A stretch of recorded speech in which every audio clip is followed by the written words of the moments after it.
ಓಂ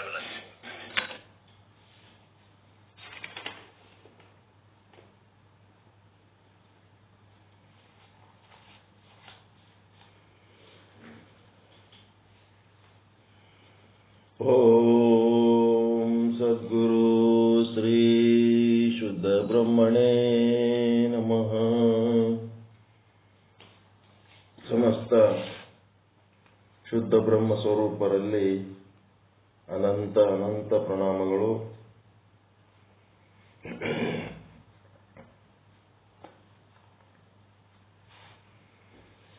ಈ ಒಂದು ಶ್ರೀ ವಿಚಾರ ಸಾಗರ ಸಾಧು ನಿಶ್ಚಲ್ ದಾಸ್ಜಿಯವರ ಕೃತಿಯ ಮೂಲಕ ಜೀವನಿಗೂ ಆತ್ಮನಿಗೂ ಇರುವ ವ್ಯತ್ಯಾಸ, ಜೀವ ಮತ್ತು ಆತ್ಮ ಬೇರೆ ಅಲ್ಲವೇ ಅಲ್ಲ, ಕೂಟಸ್ಥನಾಗಿರುವಾಗ ಸದಾಕಾಲ ಬ್ರಹ್ಮದೊಡನೆ ಅಭೇದವಾಗಿಯೇ ಇರುತ್ತಾನೆ. ಯಾವಾಗ ಕೂಟಸ್ಥನಿಗೆ ಈ ಒಂದು ಉಪಾಧಿ ಅಂತ ಏನ್ ಬರ್ತದ, ಅಂತಃಕರಣ ಉಪಾಧಿ ಬಂದಾಗ ಆತ ಜೀವನಾಗ್ತಾನ. ಆವಾಗ ಬ್ರಹ್ಮದೊಡನೆ ಭಿನ್ನವಾದಂತೆ ತೋರುತ್ತಾನ, ಭಿನ್ನವಾಗಿಲ್ಲ. ಮತ್ತೆ ಗುರು ಮತ್ತು ಶಾಸ್ತ್ರಗಳ ವಾಕ್ಯಗಳನ್ನು ಶ್ರವಣ ಮನನ ನಿಧಿಧ್ಯಾಸನ ಮಾಡಿ ಯಾವಾಗ ಆ ಆಭಾಸ, ಎಂಥ ಆಭಾಸ? ಅವಿದ್ಯಾ ಉಪಾಧಿಕ ಆಭಾಸ, ಮಾಯಾ ಉಪಾಧಿಕ ಆಭಾಸ, ಅಜ್ಞಾನ ಉಪಾಧಿಕ ಆಭಾಸ, ಭ್ರಮ ಉಪಾಧಿಕ ಆಭಾಸ, ಭ್ರಾಂತಿ ಉಪಾಧಿಕ ಆಭಾಸ, ಆವರಣ ಉಪಾಧಿಕ ಆಭಾಸ, ಇವೆಲ್ಲ ಏನೇನಾಗ್ಯಾವ ಅವನಿಗೆ, ಆ ಆಭಾಸ ತನ್ನ ಈ ಆವರಣಗಳನ್ನ, ಅಜ್ಞಾನಗಳನ್ನ, ಭ್ರಾಂತಿಗಳನ್ನ, ಅವಿದ್ಯೆಗಳನ್ನ, ಮಾಯೆ ಏನೇನಂತೀರಿ ಅದೆಲ್ಲನ್ನು ಕಳ್ಕೊಂಡಂತಂದ್ರೆ ಆವಾಗ ಏನಾಗ್ತಾನೆ, ಮತ್ತೆ ಅವನು ಬ್ರಹ್ಮ ಸ್ವರೂಪನೇ ಆಗ್ತಾನೆ ಅಷ್ಟೇ. ಆದ್ರೆ ಜೀವ ಮತ್ತ ಬ್ರಹ್ಮ, ಕೂಟಸ್ಥ ಮತ್ತು ಜೀವ ಬೇರೆ ಅಲ್ಲ. ಇದನ್ನು ಸತ್ಯ ತಿಳ್ಕೋಬೇಕು. ಕೂಟಸ್ಥ ಬೇರೆ. ಈಗ ಸಮಸ್ಯೆ ಬಂದದ್ದೇನೋ ಅಂತಂದ್ರೆ ಎರಡಂತ ತಿಳ್ಕೊಂಡ್ಬಿಟ್ಟಿವಿ ನಾವೀಗ. ಎರಡು ಆಭಾಸ ಬೇರೆ, ಕೂಟಸ್ಥ ಬೇರೆ ಅಂತ ತಿಳ್ಕೊಂಡಿವಿ. ಕೂಟಸ್ಥನೇ ಏನಾಗ್ತಾನ, ಅವಿದ್ಯಾ ಉಪಾಧಿ ಆಗಿದ್ದಕ್ಕೆ ಆಭಾಸ ಆಗ್ತಾನ. ಯಾವಾಗ ಅವಿದ್ಯೆ ನಿವೃತ್ತಿ ಆಗ್ತದ ಆವಾಗ ಏನಾಗ್ತಾನ, ಕೂಟಸ್ಥ ಆಗ್ತಾನ. ಹೌದಾ ಇಲ್ಲ? ಏನು ಎರಡದವ? ಒಂದದ ಅಲ್ಲಿ ಚೈತನ್ಯ, ಒಂದೇ ಚೈತನ್ಯ. ಅದನ್ನೇ ಸರಿಯಾಗಿ ತಿಳ್ಕೋಬೇಕು. ಒಂದೇ ಚೈತನ್ಯ ಅವಿದ್ಯಾ ಉಪಾಧಿ ಆಗಿದ್ದಕ್ಕ ಆಭಾಸ ಆಗ್ಯಾನ. ಯಾವಾಗ ಅವಿದ್ಯೆ ತೆಗಿ ಹೋಯ್ತು ಅವಾಗ ಕೂಟಸ್ಥ ಆಗ್ತಾನ. ಅದಕ್ಕೆ ನಾಲ್ಕನೇ ತರಂಗ ಶ್ರೀ ವಿಚಾರ ಸಾಗರ ಸಾಧು ನಿಶ್ಚಲ್ ದಾಸ್ಜಿಯವರ ಕೃತಿ ಉತ್ತಮ ಅಧಿಕಾರಿ ತತ್ವದೃಷ್ಟಿಗೆ ಉಪದೇಶ 185ನೇ ವಿಷಯಾಂಕ. ಏನ್ ಶೀರ್ಷಿಕೆ ಅದ? 185ನೇ ವಿಷಯಾಂಕ. ಅಹಂ ಎಂಬ ಶಬ್ದಕ್ಕೆ ಎರಡು ಅರ್ಥಗಳಿವೆ.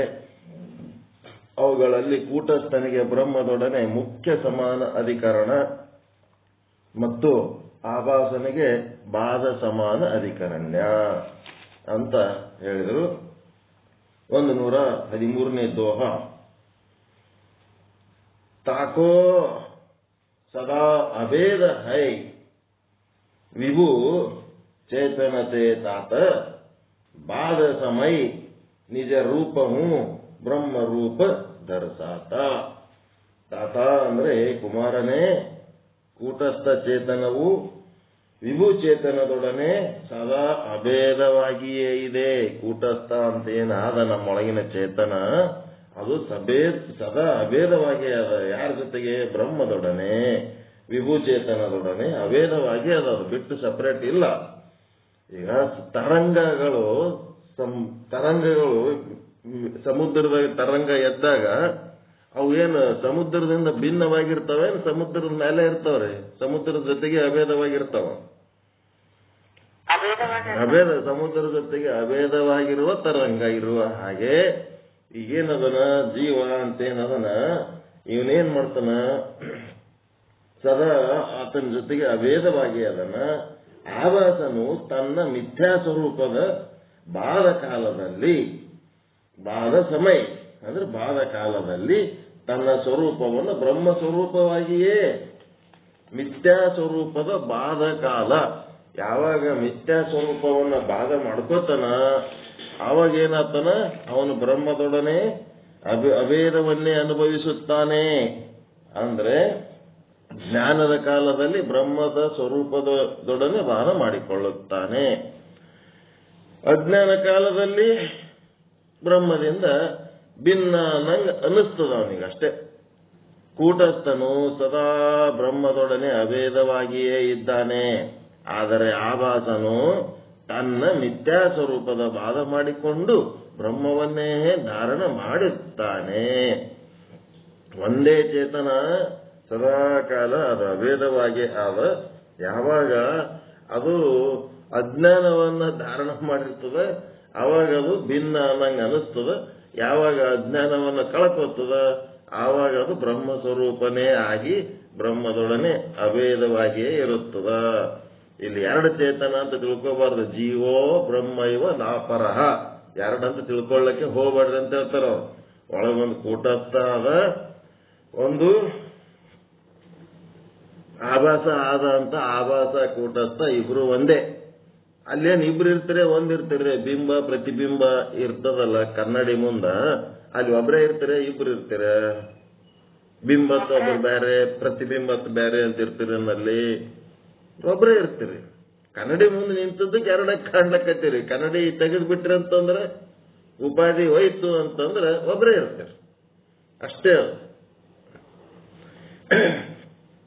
ಟೀಕಾ ಯದ್ಯಪಿ ಹೇ ಶಿಷ್ಯನೇ ನಾನು ಬ್ರಹ್ಮನಿರುತ್ತೇನೆ ಎಂಬ ಜ್ಞಾನವು ಬುದ್ಧಿ ಸಹಿತವಾದ ಆಭಾಸನಿಗೆ ಆಗುತ್ತದೆ, ಕೂಟಸ್ಥನಿಗಲ್ಲ. ಇದು ಮಾತ್ರ ನಿಶ್ಚಯ. ಯಾವಾಗ ಅವ ಕೂಟಸ್ಥನಾಗಿ ಬ್ರಹ್ಮದೊಡನೆ ಅಭೇದ ಇರ್ತಾನ ಅವನಿಗೆ ಯಾಕೆ ನಾನು ಬ್ರಹ್ಮದೊಡನೆ ಅಭೇದವಾಗಿಯೇ ಇರುವಂತದಕ್ಕೆ ಏನೂ ಸಮಸ್ಯೆ ಇಲ್ಲ. ಯಾವಾಗ ಅವನಿಗೆ ಈ ಅವಿದ್ಯಾ ಉಪಾಧಿ ಉಂಟಾಗ್ತದೋ ಆವಾಗ ಅವನಿಗೆ ಇದು ಅವಿದ್ಯೆ ಏನದಲ್ಲ, ಇದರ ಕಾರಣದಿಂದ ಅವಿದ್ಯಾ ಉಪಾಧಿ ಉಂಟಾದ ಕಾರಣದಿಂದ ಏನೇನು ಸಮಸ್ಯೆ ಆಗಿದ್ರೆ ಅವನಿಗೆ ದುಃಖ, ಚಿಂತೆ, ಭಯ, ಹುಟ್ಟುವವನು ಸಾಯುವವನು ನಾನು, ಹೋಗುವವನು ಬರುವವನು ನಾನು, ಪಾಪ ಪುಣ್ಯ ಮಾಡುವವನು ನಾನು, ಸುಖ ದುಃಖ ಅನುಭವಿಸುವವನು ನಾನು ನನ್ನದು ಅಂತೇಳಿ ಹಪಹಪಿಸುತ್ತ ಸಂಸಾರ ಮಾಡುವವನು ನಾನು. ಎಲ್ಲ ಮಿಥ್ಯವಾಗಿ ಏನಾಗ್ಯದ, ಅವಿದ್ಯಾ ಉಪಾಧಿಯಾದ ಕಾರಣ ಈ ರೀತಿ ಅವನಿಗೆ ಸಮಸ್ಯೆ ಆಗ್ಯದ. ಅದಕ್ಕೆ ಅವನಿಗೆ ಆಗ್ಬೇಕಾಗ್ಯದ ಈಗ ಜ್ಞಾನ, ಕೂಟಸ್ಥನಿಗೆ ಆಗ್ಬೇಕಾಗಿಲ್ಲ. ಅವ ಯಾವಾಗ ಬ್ರಹ್ಮದೊಡನೆ ಕೂಟಸ್ಥ ಅಭೇದವಾಗಿರ್ತಾನ ಅವನಿಗೆ ಯಾಕೆ ಜ್ಞಾನ ಆಗ ಅವಶ್ಯಕತೆ ಅದ. ಆದ್ರೆ ಇವನಿಗೆ ಏನಾಗ್ಯದ, ಯಾವಾಗ ಅದೇ ಕೂಟಸ್ಥನಿಗೆ ಈ ಒಂದು ಅವಿದ್ಯಾ ಉಪಾಧಿಯಾದ ಕಾರಣ ಇವನು ನಾನು ಅವಿದ್ಯಾ ಉಪಾಧಿಯಾದ ಜೀವ ಅಂತೇಳಿ ಯಾವಾಗ ತಿಳ್ಕೊತಾನಲ್ಲ ಆವಾಗ ಅವನಿಗೆ ಹೇಳ್ಬೇಕಾಗ್ತದೆ ಹಿಂಗ ಅಂತ. ಅದಕ್ಕೆ ನೀನು ಬ್ರಹ್ಮದಿಯಪ್ಪ ಅಂತೇಳಿ ಆಭಾಸನಿಗೆ ಆಗ್ಬೇಕು. ಬುದ್ಧಿ ಸಹಿತ ಅಂದ್ರೆ ಬುದ್ಧಿ ಅಂದ್ರೆ ಏನದು? ಅಂತಃಕರಣ. ಬುದ್ಧಿ ಅಂದ್ರೆ ಅಂತಃಕರಣ. ಅಂತಃಕರಣ ಅಂದ್ರೆ ಏನ್ರಿ? ಅವಿದ್ಯೆ ಅಷ್ಟೇ, ಮತ್ತೇನದು? ಮನ, ಬುದ್ಧಿ, ಚಿತ್ತ, ಅಹಂಕಾರ, ಆಸಕ್ತಿ ಎಲ್ಲನೂ ಅವಿದ್ಯೆನೇ ಅದು. ಮತ್ತ ಇಂದ್ರಿಯಗಳು, ನಿಮ್ ಶರೀರ, ಸ್ಥೂಲ ಶರೀರ, ಸೂಕ್ಷ್ಮ ಶರೀರ ಎಲ್ಲ ಅವಿದ್ಯೆ ಹೌದಾ ಇಲ್ಲ? ಅದು ಕೂಟಸ್ಥನ ಅವಿದ್ಯೆನ ಅದು. ಸ್ಥೂಲ ಸೂಕ್ಷ್ಮ ಶರೀರಗಳು ಅವಿದ್ಯೆನೆ ಅದು. ಅವು ಕೂಟಸ್ಥನಿಗಲ್ಲ. ಅದು ಯಾರಿಗೆ? ಈ ಬುದ್ಧಿ ಸಮೇತವಾದಂತ ಈ ದೇಹ ಸಮೇತವಾಗಿ ತಾನು ಜೀವ ಅಂತ ತಿಳ್ಕೊಂಡನ ಅವನಿಗೆ ಆಗ್ಬೇಕಾಗ್ಯದಿದು. ಅಹಂ ಬ್ರಹ್ಮಾಸ್ಮಿ ಅಂತ. ಕೂಟಸ್ಥನಿಗೆ ನಾನು ಬ್ರಹ್ಮನಿರುತ್ತೇನೆ ಎಂಬ ಜ್ಞಾನ ಹೇಳಲು ಬರಲ್ಲ. ಒಂದು ವೇಳೆ ಕೂಟಸ್ಥನಿಗೆ ನಾವು ಬ್ರಹ್ಮನಿದ್ದೇನೆ ಅಂತ ಹೇಳಿದರೆ ಏನಾಗ್ತದ? ಅವನಿಗೆ ವಿಕಾರ ಹೇಳದಂಗಾಗ್ತದ. ಮೊದಲ ಬ್ರಹ್ಮ ಇದ್ದಿದ್ದಿಲ್ಲ, ಯಾವಾಗ ಗುರುವಿನ ಉಪದೇಶ ಕೇಳದ, ಯಾವಾಗ ಶಾಸ್ತ್ರ ಕೇಳದ, ಅವಾಗ ಅವ ಬ್ರಹ್ಮ ಆಗ್ಯಾನ ಅಂತಂದ್ರ ಅವನಿಗೆ ವಿಕಾರ ಹೇಳ್ದಂಗಾಗ್ತದ. ಅದಕ್ಕ ಅವನು ಕೂಟಸ್ಥ ಅಂತಂದ್ರೆ ಹೆಂಗದನ? ಕಂಬಾರನ ಅಡಿಗಲ್ಲು. ಕಂಬಾರನ ಅಡಿಗಲ್ಲು ಅಂತಂದ್ರ ಅದು ಕೆಳಗಿರಂತ ಅಡಿಗಲ್ಲಿಗೆ ಏನ್ ಪೆಟ್ಟು, ಎಷ್ಟು ಪೆಟ್ಟು ಹಾಕಿರೋ ಅದಕ್ಕೆ ಏನೂ ಆಗಂಗಿಲ್ಲ. ಆ ಅಡಿಗಲ್ಲಿನ ಮ್ಯಾಲ ಕೂಟಸ್ಥ ಹೆಂಗದನ? ಅಡಿಗಲ್ಲಿದ್ದಂಗದನ. ಅದರ ಮ್ಯಾಲ ಕಾಸಿ ಇಟ್ಟು ಬಡಿತಾರಲ್ಲ, ಅದಕ್ಕೆ ವ್ಯತ್ಯಾಸಗಳಾಗ್ತವೆ ಹೊರತು ಜೀವ ಅಂತೇನಂತೀರಿ, ಆಭಾಸ ಅಂತೇನಂತೀರಿ, ಅವನಿಗೆ ವ್ಯತ್ಯಾಸ ಆಗ್ತವೆ ಹೊರತು ಇದಕ್ಕಾಗಂಗಿಲ್ಲ.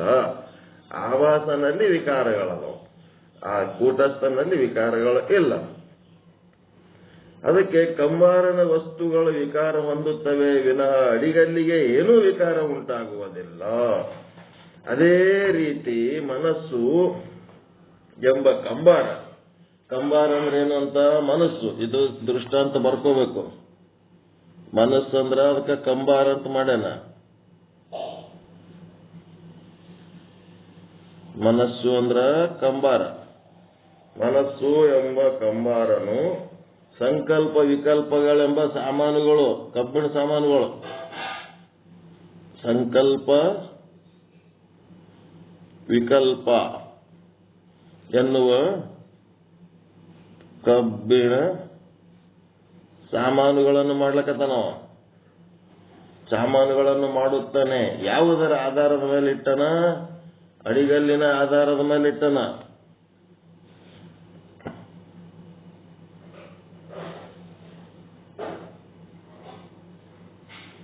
ಅಡಿಗಲ್ಲಿನ ಆಧಾರದ ಮೇಲೆ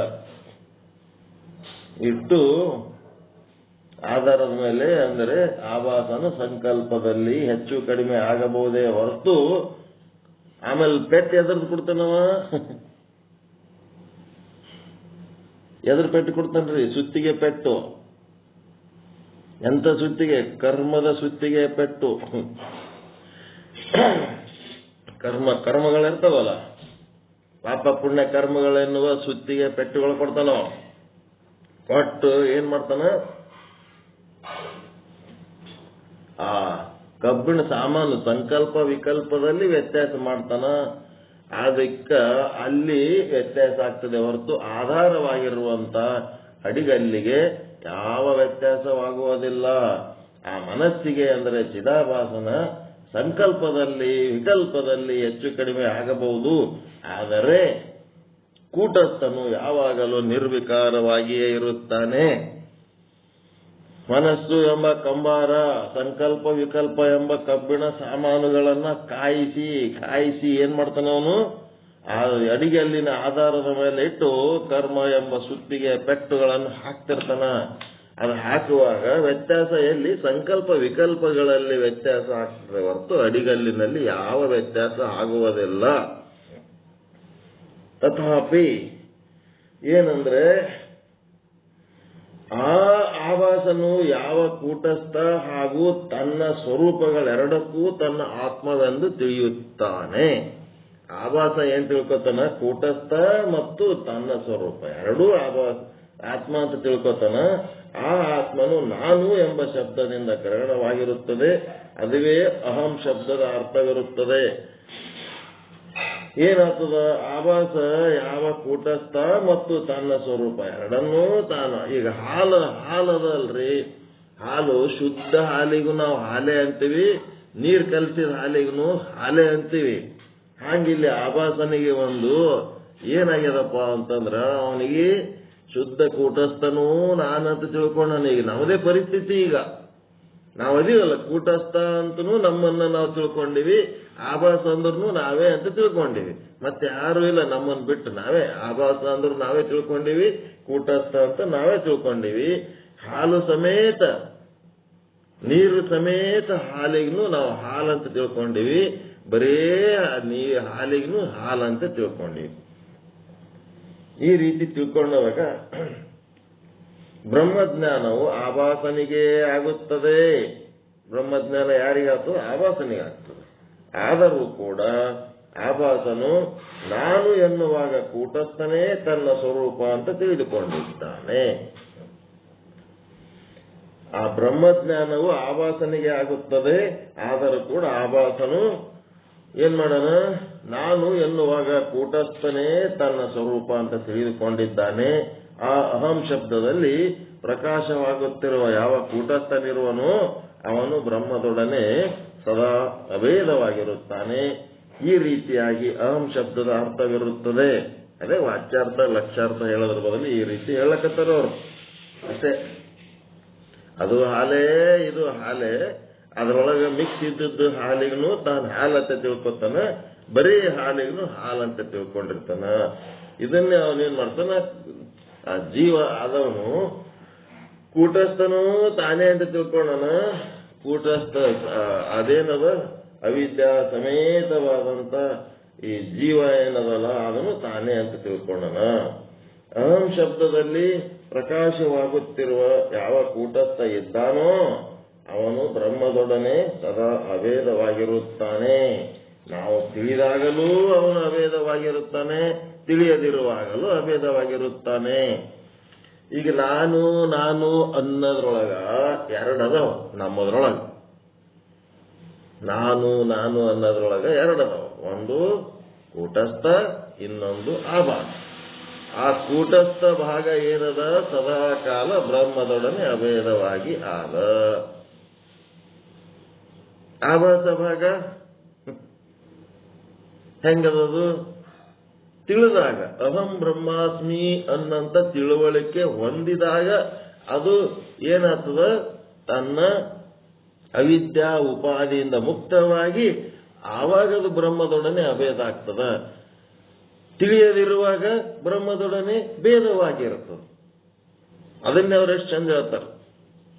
ಆಭಾಸ ತಾನು ಬ್ರಹ್ಮ ಅಂತ ಯಾವಾಗ ಆಗ್ತದ? ಅವಿದ್ಯಾ ಉಪಾದಿಯಿಂದ ಮುಕ್ತ, 7 ಅವಸ್ಥೆಗಳನ್ನು ದಾಟಿ ಅವಿದ್ಯಾ ಉಪಾದಿಯಿಂದ ಮುಕ್ತ ಅಂತ ತಿಳಿದ ಮೇಲೆ ಅವನು ಬ್ರಹ್ಮದೊಡನೆ ಅಭೇದ ಆಗ್ತಾನೆ. 7 ಅವಸ್ಥೆ ದಾಟಲಾರದೆ 7 ಅವಸ್ಥೆಗಳ ಸಮೇತವಾಗಿ ಒಳಗ ಇವ್ಯಾವ ಸಾಧನೆ ಮಾಡ್ಲಾರ್ದೆ, ಅಧ್ಯಾತ್ಮ ಸಾಧನೆ ಮಾಡ್ಲಾರ್ದೆ ಆಭಾಸ ಬ್ರಹ್ಮದೊಡನೆ ಅಭೇದ ಆಗಿರ್ತಾನೆ, ಭೇದವಾಗಿರ್ತಾನ. ತಿಳಿಯದಿರುವಾಗ ಅಜ್ಞಾನ ಅವಸ್ಥೆಯಲ್ಲಿ ಆಭಾಸ ಹೆಂಗಿರ್ತಾನ? ತಿಳಿಯದಿರುವಾಗ ವ್ಯತ್ಯಾಸ ಬಹಳ ಚಂದದ ಇದು. ಅಜ್ಞಾನದ ಅವಸ್ಥೆಯಲ್ಲಿ ಅಂದ್ರೆ 7 ಅವಸ್ಥೆಗಳನ್ನ ದಾಟಲಾರದೆ ತಿಳುವಳಿಕೆ ಇಲ್ಲದ ಆಭಾಸನು ಏನಾಗಿರ್ತಾನ? ಬ್ರಹ್ಮದೊಡನೆ ಭೇದವಾಗಿರ್ತಾನ. ಅದೇ ಆಭಾಸ ಅನಂತ ಜನ್ಮಗಳ ಪುಣ್ಯದ ಫಲವಾಗಿ ಅವನು ಆಧ್ಯಾತ್ಮ ಸಾಧನೆ ಮಾಡಿ ಅಜ್ಞಾನ ಆವರಣ ಮತ್ತೆ ಭ್ರಾಂತಿ ಮತ್ತೆ ದ್ವಿವಿಧ ಜ್ಞಾನ ಅಂದ್ರೆ ಪರೋಕ್ಷ ಬ್ರಹ್ಮಜ್ಞಾನ, ಅಪರೋಕ್ಷ ಬ್ರಹ್ಮಜ್ಞಾನ, ಮತ್ತ ದ್ವಿವಿಧ ಜ್ಞಾನ ಆದ್ಮೇಲೆ ಶೋಕ ನಾಶ, ಭ್ರಾಂತಿ ನಾಶ, ಮತ್ತೆ ನಿರಂಕುಶ ತೃಪ್ತಿ, ಈ ಸಾಧನೆಗಳನ್ನೆಲ್ಲ ಮಾಡಿದ ಮೇಲೆ ಅವನೇನಾತನ? ಈ ತಿಳುವಳಿಕೆ ಬಂದ ಮೇಲೆ, ತಿಳಿದ ಮೇಲೆ ಆಭಾಸನು ತಾನು ಈ ಸಪ್ತ ಅವಸ್ಥೆಗಳನ್ನ ದಾಟಿ ಬಂದಾಗ, ತಿಳುವಳಿಕೆ ಉಳ್ಳವನಾಗಿ ಜ್ಞಾನಿ ಆದಾಗ ಅವನೇನಾತನ? ಕೂಟಸ್ಥನೊಡನೆ ಅಭಿನ್ನವಾಗುತ್ತಾನೆ, ಅಭೇದವಾಗುತ್ತಾನೆ ಇದ್ರ ಬ್ರಹ್ಮದೊಡನೆ. ಅದರ ಜೊತೆಗೆ ಒಂದು ಕೂಟಸ್ಥ ಅನ್ನೋ ತತ್ವ ಅದಲ್ಲ. ಆ ತತ್ವ ಹೆಂಗದು ಅಂತಂದ್ರ ಸದಾ ಕಾಲ ನಾವು ಬ್ರಹ್ಮ ಅಂತ ತಿಳ್ಕೊಂಡಾಗನು ಅಷ್ಟೇ, ತಿಳ್ಕೊಳ್ಳಾರ್ದಾಗನು ಅಷ್ಟೇ, ಎಲ್ಲಾ ಕಾಲದಲ್ಲಿ ಅದು ಬ್ರಹ್ಮದೊಡನೆ ಅಭೇದವಾಗಿಯೇ ಇರುತ್ತದೆ. ಹಿಂಗಂತೇಳಿ ಕೂಟಸ್ಥ ಬೇರೆ ಬ್ರಹ್ಮ ಬೇರೆ ಅಂತ ಅಲ್ಲ.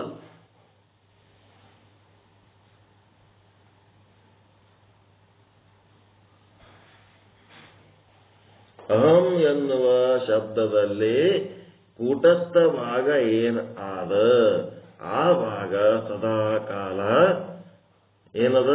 ಬ್ರಹ್ಮದೊಡನೆ ಅಭಿನ್ನವಾಗಿಯೇ ಇರುತ್ತದೆ. ಅದೇ ಅಹಂ ಶಬ್ದದಲ್ಲಿ ಮತ್ತೇನದ ಆಭಾಸ ಭಾಗ ಒಂದದ. ಆ ಆಭಾಸ ಭಾಗದಲ್ಲಿ ಏನದಪ್ಪ ಅಂತಂದ್ರೆ ಅವಿದ್ಯಾ ಉಪಾಧಿ ಅದ. ಆ ಅವಿದ್ಯಾ ಉಪಾಧಿಯನ್ನ ನಿವೃತ್ತಿ ಮಾಡ್ಕೊಳ್ಳಕ ಸಪ್ತ ಅವಸ್ಥೆಗಳನ್ನ ದಾಟಿ ಬರಬೇಕು. ಈ ಅವಿದ್ಯಾ ಉಪಾಧಿ ಸಮೇತವಾದಂತ ಆಭಾಸ ಬ್ರಹ್ಮದಿಂದ ಭೇದವನ್ನು ಅನುಭವಿಸುತ್ತದೆ. ಆಧ್ಯಾತ್ಮ ಸಾಧನೆ ಮಾಡಿ ಆ ಆಭಾಸನು ಸಪ್ತ ಅವಸ್ಥೆಗಳನ್ನ ದಾಟಿ ಬಂದ ಅಂತಂದ್ರೆ ಆವಾಗ ಅದೇ ಆಭಾಸನು ಬ್ರಹ್ಮದೊಡನೆ ಅಭೇದವನ್ನು ಅನುಭವಿಸುತ್ತಾನೆ. ಬ್ರಹ್ಮದೊಡನೆ ಅಭೇದ ಅನುಭವಿಸಿದಾಗ ಏನಾಗ್ತದ? ಮೋಕ್ಷ ಆಗ್ತದ. ಮೋಕ್ಷದಾಗ ಏನಾಗ್ತದ? ಎಲ್ಲ ರೀತಿ ದುಃಖಗಳು ನಿವೃತ್ತಿ ಆಗ್ತವ, ಪರಮಾನಂದ ಪ್ರಾಪ್ತಿ ಆಗ್ತದೆ. ಅಜ್ಞಾನ ನಿವೃತ್ತಿಯಾದ ಆಭಾಸನೇ ಬ್ರಹ್ಮ, ಅದೇ ಮೋಕ್ಷ. ಸಿಂಪಲ್. ಅಜ್ಞಾನ ಸಮೇತವಾದ ಆಭಾಸ ಏನಾಗ್ತಾನ? ಬಂಧನಕ್ಕೊಳಗಾಗ್ತಾನ. ಪಾಶಬದ್ಧ ಪಶು ಆಗಿರ್ತಾನ ಅಷ್ಟೇ. ದನ ಇದ್ದಂಗೆ ಇರ್ತಾನ. ದನಕ್ಕೆ ಹಗ್ಗ ಕಟ್ಟಿದ್ರೆ ತಾನೇ ಬಿಚ್ಚುಗೊಳಕ್ಕೆ ಹೆಂಗ್ ಬರಲ್ಲ ಹಂಗಿರ್ತಾನ, ಬಂದಿ ಆಗಿರ್ತಾನ.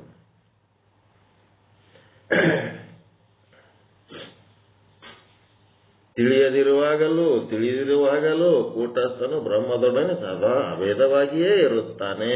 ಘಟಾಕಾಶವು ಮಹಾಕಾಶದೊಡನೆ ಏನಿರ್ತದ? ಸದಾ ಅಭೇದವಾಗಿರುವಂತೆ.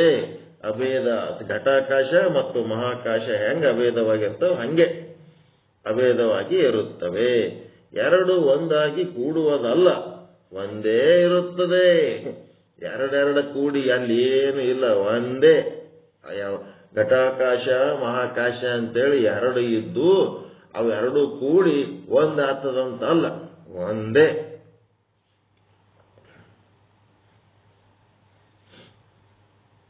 ಕೂಡಲನಲ್ಲಿ ಎರಡು ಶಬ್ದ, ಸಂಗಮ ಒಂದೇ. ಸಂಗಮದಾಗ ಎರಡು ಇರ್ತಾವೇನ್ರಿ? ಕೂಡಲನಲ್ಲಿ ಎರಡು ಅದಾವ, ಎರಡು ಹೋಗಿ ಒಂದಾಗಲ್ಲ. ಇಲ್ಲ, ಹಂಗಿಲ್ಲ, ಒಂದೇ. ಕೂಡಲ ಅಂತ ಬಸವಣ್ಣವ್ರದು ಏನು ಕೂಡಲ ಸಂಗಮ ದೇವ ಅಂತನೂನ, ಆ ಕೂಡಲ ಸಂಗಮದೊಳಗಿನ ಸ್ಥಾವರ ಲಿಂಗಕ್ಕೆ ಬಸವಣ್ಣವ್ರ ಲಿಂಗ ಅಂತಂತಾರೆ. ಅದು ಅಲ್ಲ, ಅವ್ರು ಬಸವಣ್ಣವ್ರ ಲಿಂಗ. ಬಸವಣ್ಣವ್ರ ಪೂಜೆ ಮಾಡಿ ಸ್ಥಾವರ ಲಿಂಗ ಅದು ಅಲ್ಲ. ಕೂಡಲ ಅಂತಂದ್ರೆ ಯಾವುದು?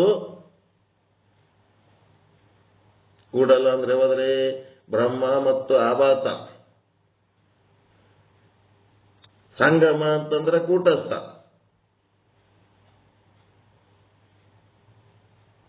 ಬಸವಣ್ಣವ್ರ ತತ್ವ ದೃಷ್ಟಿ ಹೆಂಗದ? ನಾವೇನ್ ತಿಳ್ಕೊಂಡಿವಿ? ಅಲ್ಲಿ ಹೋಗಿ ಸಂಕ್ರಮಣದಾಗ ಸ್ನಾನ ಮಾಡಿ ಆ ಕೂಡಲ ಸಂಗಮ ಲಿಂಗಕ್ಕೆ ಹೋಗಿ ನಮಸ್ಕಾರ ಮಾಡಿ ಉದ್ದು ಬಿದ್ದು ಅಡ್ಡ ಬಿದ್ದು ಬಂದೇವಂತಂದ್ರ ಆಯ್ತು, ನಮ್ದೆಲ್ಲ ಪಾಪ ಪರಿಹಾರ ಆಯ್ತು. ಎಲ್ಲಿ ತನಕ ಈ ಕೂಡಲ ಆಗಲ್ಲ, ಯಾವಾಗ ಸಂಗಮ ಆಗಲ್ಲ, ಅಲ್ಲಿ ತನಕ ಯಾವ ಪರಿಹಾರ ಆಗಂಗಿಲ್ಲ. ನೀವು ಏಸ್ ಜನ್ಮ ಅಲ್ಲಿ ಹೋಗಿ ನದಿಯಾಗಿ ಸ್ನಾನ ಮಾಡಿದ್ರು ಉಪಯೋಗ ಇಲ್ಲ. ಕೂಡಲ ಅಂತಂದ್ರೆ ಅಲ್ಲಿ ಎರಡು ಇದ್ದದ್ದು ಒಂದಾಗ್ತದೆ. ಸಂಗಮ ಅಂದ್ರೆ ಒಂದೇ. ಸಂಗಮ ಅಂದ್ರೆ ಎದಕ್ಕಂತಾರ? ಕೂಟಸ್ಥನಿಗೆ ಅಂತಾರ ಸಂಗಮೇಶ್ವರ. ಕೂಡಲ ಅಂತಂದ್ರೆ ಅವಿದ್ಯಾ ಸಮೇತವಾದ ಆಭಾಸ. ಇಷ್ಟೇ ತತ್ವಜ್ಞಾನ ದೃಷ್ಟಿಲಿಂದ ಹಂಗ. ನಾವೇನ್ ತಿಳ್ಕೊಂಡಿವಿ? ಸಂಗಮ ದೇವರು ಸಂಗಮೇಶ್ವರರು ಅಂದ ಕೂಡ್ಲೇನೆ ಅಲ್ಲೇ ಕೂಡಲ ಸಂಗಮಕ್ಕೆ ಹೋಗಿ ನಮಸ್ಕಾರ ಮಾಡೋಣ ಅಂತ ತಿಳ್ಕೊಂಬಂದ್ಬಿಟ್ರಿ. ಚಳೆಯಾಗ ಹೋಗಿ ಜಗ್ಗಿ ಹೈರಾಣಾಗಿ ಕೂಡಲ ಸಂಗಮಕ್ಕೆ ಹೋಗಿದ್ದೇವ್ರಿ. ಭಾಳ ಚಳಿ ಇತ್ರಿ. ಎಂತ ಚಳಿ ಇದ್ರಿ, ಏನಾಯ್ತು, ಹೋಗಿ ಏನು ಮಾಡಿದ್ರಿ, ಏನಾಯ್ತು, ಏನಾಗಿಲ್ಲ. ಹೆಂಗಿದ್ರಿ ಹಂಗೇ ಇರ್ತಾರೆ ಹೋಗಿ ಬಂದವ್ರು. ಅದಕ್ಕ ಎರಡು ಅಭೇದ ಅಂದರೆ ಎರಡು ಒಂದಾಗಿ ಕೂಡುವುದಲ್ಲ, ಒಂದೇ ಇರುವುದು. ಘಟದ ಉಪಾಧಿಯ ಕಾರಣ ಘಟಾಕಾಶವೇ ಬೇರೆ, ಮಹಾಕಾಶವೇ ಬೇರೆ ಅನ್ನಿಸುತ್ತದೆ. ಅಲ್ಲಿ ಘಟ ಅಂತ ಬಂದದ್ದಕ್ಕ ಉಪಾಧಿ ಇದ್ದದಕ್ಕೆ ಎರಡಾಗಿ ಕಾಣ್ತದ. ಆದರೆ ಅವೆರಡು ಅಭೇದವೇ ಇವೆ. ಎರಡು ಅಭೇದವೇ ಇವೆ ಅಂದ್ರೆ ಒಂದೇ ಇವೆ. ಅದೇ ರೀತಿ ಕೂಟಸ್ಥನು ಬ್ರಹ್ಮದೊಡನೆ ಸದಾ ಅಭೇದವಾಗಿ ಇದ್ದಾನೆ. ಆದ್ದರಿಂದ ಈ ಕಾರಣದಿಂದ ಕೂಟಸ್ಥನಿಗೆ ಬ್ರಹ್ಮದೊಡನೆ ಮುಖ್ಯ ಸಮಾನಾಧಿಕರಣ ಅಂತ ಹೇಳುತ್ತಾರೆ. ಮುಖ್ಯ ಸಮಾನಾಧಿಕರಣ ಅಂದ್ರೆ ಸದಾ ಕಾಲ ಬ್ರಹ್ಮದೊಡನೆ ಅಭೇದವಾಗಿರುವ ಕೂಟಸ್ಥ ಚೇತನವನ್ನ ಮುಖ್ಯ ಸಮಾನಾಧಿಕರಣ ಎನ್ನುತ್ತಾರೆ. ಈ ಆವಾಸನಲ್ಲಿರುವ ಸಪ್ತ ಅವಸ್ಥೆಗಳ ದಾಟಿ ತನ್ನ ಅಜ್ಞಾನ, ಭ್ರಾಂತಿ, ಆವರಣಗಳು ಇವುಗಳನ್ನ ನಿವೃತ್ತಿ ಮಾಡಿಕೊಂಡು ಆಮೇಲೆ ಇವನು ಬ್ರಹ್ಮದೊಡನೆ ಅಭೇದ ಆಗುವುದಕ್ಕೆ ಇದಕ್ಕೆ ಬಾಧ ಸಮಾನಾಧಿಕರಣ ಎನ್ನುತ್ತಾರೆ. ಬಾಧ ಅಂದ್ರೆ ನಿವೃತ್ತಿ ಮಾಡ್ಕೊಳ್ಳೋದು. ಅಜ್ಞಾನ, ಆವರಣ ಮತ್ತು ಭ್ರಾಂತಿಯನ್ನು ನಿವೃತ್ತಿ ಮಾಡ್ಕೊಳ್ಳೋದೇ ಬಾಧ. ಬಾಧ ಮಾಡ್ಕೊಳ್ಳೋದಂದ್ರೆ ಇಲ್ಲದಂಗೆ ಮಾಡ್ಕೊಳ್ಳೋದು. ಬಾಧ ಆಗ್ಯದಂದ್ರೆ ಇಲ್ಲದಂಗೆ ಆಗೋದು ಬಾಧ. ಅವು ಇಲ್ಲದಂಗೆ ಮಾಡ್ಕೊಂಡ ಮೇಲೆ ಆವಾಗ ಇವನು ಆ ಬ್ರಹ್ಮದೊಡನೆ ಅಭೇದವನ್ನು ಅನುಭವಿಸ್ತಾನಲ್ಲ, ಅದು ಬಾಧ ಸಮಾನ ಅಧಿಕರಣ. ನೋಡ್ರಿ ಹೆಂಗ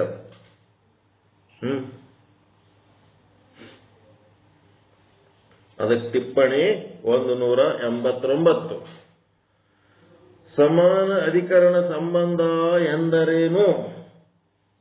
ಬಾಧ ಸಮಾನಾಧಿಕರಣ, ಮುಖ್ಯ ಸಮಾನಾಧಿಕರಣ ಹೇಳಿದ ಮೇಲೆ ಮೊದಲು ಸಮಾನಾಧಿಕರಣ ಅಂದ್ರೆ ಏನು ಅಂತ ತಿಳ್ಕೊಳ್ರಿ. ಇದೇನದಪ್ಪ ಅಂದ್ರೆ ಬ್ರಹ್ಮಸೂತ್ರದೊಳಗಿನ ಶಬ್ದಗಳು.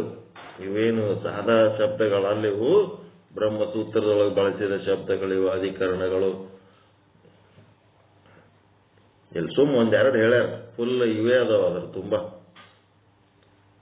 ಟಿಪ್ಪಣಿ 189.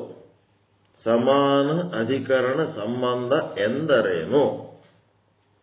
ಭಿನ್ನ ಪ್ರವೃತ್ತಿ ನಿಮಿತ್ತಯೋ ಶಬ್ದಯೋರೇ ಕಸ್ಮಿನ್ನರ್ಥೇ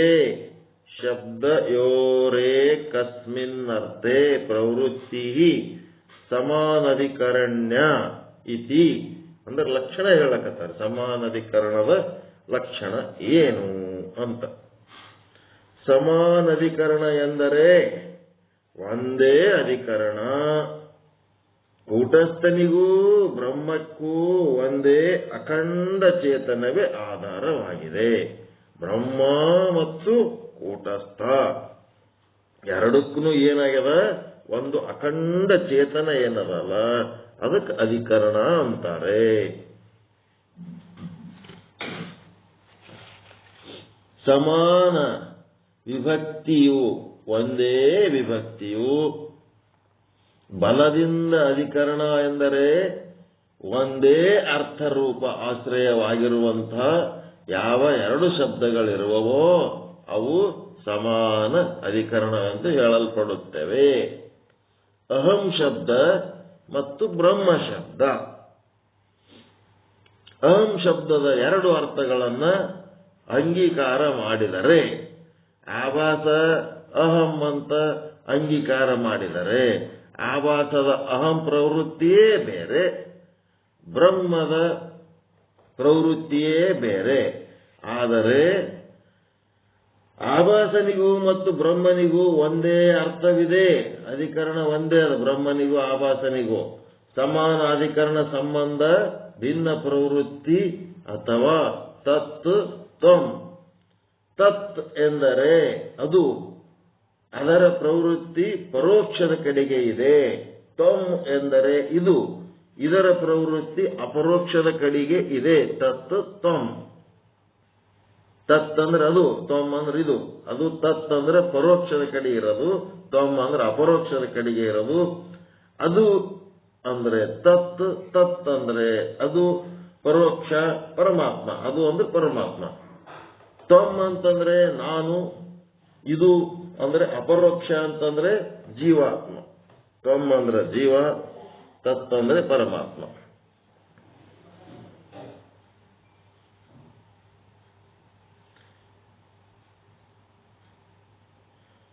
ತತ್ ಮತ್ತು ತ್ವಂ ಪದ ಎರಡಕ್ಕೂ ಅಧಿಕರಣ ಒಂದೇ ಚೇತನವಿದೆ. ತತ್ ಮತ್ತು ತ್ವಮ್ಗೆ ಎರಡು ಚೇತನಗಳದವನ್ರಿ.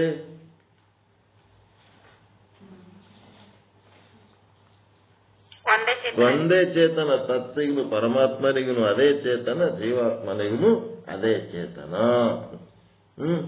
ಎರಡು ಇದ್ರೂ ಕೂಡ ಒಂದೇ ಚೇತನನೇ ಏನಾಗ್ಯದ, ಆಧಾರ ಅದ. ಎರಡಕ್ಕೂ ಒಂದೇ ಅಧಿಕರಣ. ಸಮಾನ ಅಧಿಕರಣ ಅನ್ನೋ ಶಬ್ದನೇ ಏನದಂದ್ರೆ ಬ್ರಹ್ಮದ ಅರ್ಥ ಅದ. ಇದು ವಿಭು ಎಲ್ಲದಕ್ಕೂ, ತತ್ಗೂ ಅದೇ ಆಧಾರದ, ತ್ವಮ್ಮಿಗೂ ಅದೇ ಆಧಾರದ, ಸರ್ವವ್ಯಾಪಕ ವಿಭು ಅಂತ ಏನದಲ್ಲ ಅದೇ ಸಮಾನ ಅಧಿಕರಣ. ತತ್ ಪದಕ್ಕೆ ಯಾವುದು ಅಧಿಕರಣವಾಗಿದೆಯೋ ಅದೇ ತ್ವಮ್ ಪದಕ್ಕೂ ಅಧಿಕರಣವಾಗಿದೆ. ತತ್ ಎದಕ್ಕಂದರ? ಪರಮಾತ್ಮನಿಗೆಂದರ. ತತ್ ಅಂತೇಳಿ ಪರಮಾತ್ಮನಿಗೆಂದರ, ಪರೋಕ್ಷಕ್ಕಂದರ. ತ್ವಮ್ ಅಂತಂದ್ರೆ ಅಪರೋಕ್ಷ ಜೀವಾತ್ಮನಿಗೆಂದರ. ತತ್ ಪದಕ್ಕೆ ಯಾವುದು ಅಧಿಕರಣವಾಗಿದೆಯೋ ಅದೇ ಚೇತನ ತ್ವಮ್ ಪದಕ್ಕೂ ಅಧಿಕರಣವಾಗಿದೆ. ತ್ವಮ್ ಪದಕ್ಕೆ ಯಾವುದು ಅಧಿಕರಣವಾಗಿದೆಯೋ ಅದೇ ತತ್ ಪದಕ್ಕೂ ಅಧಿಕರಣವಾಗಿದೆ. ಆ ಕೂಟಸ್ಥ ಬೇರೆ, ಆಭಾಸ ಬೇರೆ. ಕೂಟಸ್ಥನಲ್ಲಿ ಈ ಒಂದು ಆವರಣ ಅಜ್ಞಾನ ಇಲ್ಲ, ಅವಿದ್ಯೆ ಇಲ್ಲ. ಆಭಾಸನಲ್ಲಿ ಅಲ್ಲಿ ಆದ ಅಂತ ಹೇಳಿಕೆ ಹಿಂಗೆ ನೀವು ಎರಡೆರಡು ತಿಳ್ಕೊಬೇಡ್ರಿ. ಒಂದೇ ಚೇತನ ಆದ, ಅಖಂಡ ಚೇತನ ಆದ. ತ್ವಮ್ ಪದಕ್ಕೆ ಯಾವುದು ಅಧಿಕರಣವಾಗಿದೆಯೋ ಅದೇ ತತ್ ಪದಕ್ಕೂ ಅಧಿಕರಣ. ಅಧಿಕರಣ ಅಂದ್ರೆ ಚೇತನ, ಒಂದೇ ಚೇತನ ಅಲ್ಲೇನಾಗ್ಯದ, ಆಧಾರವಾಗ್ಯದ.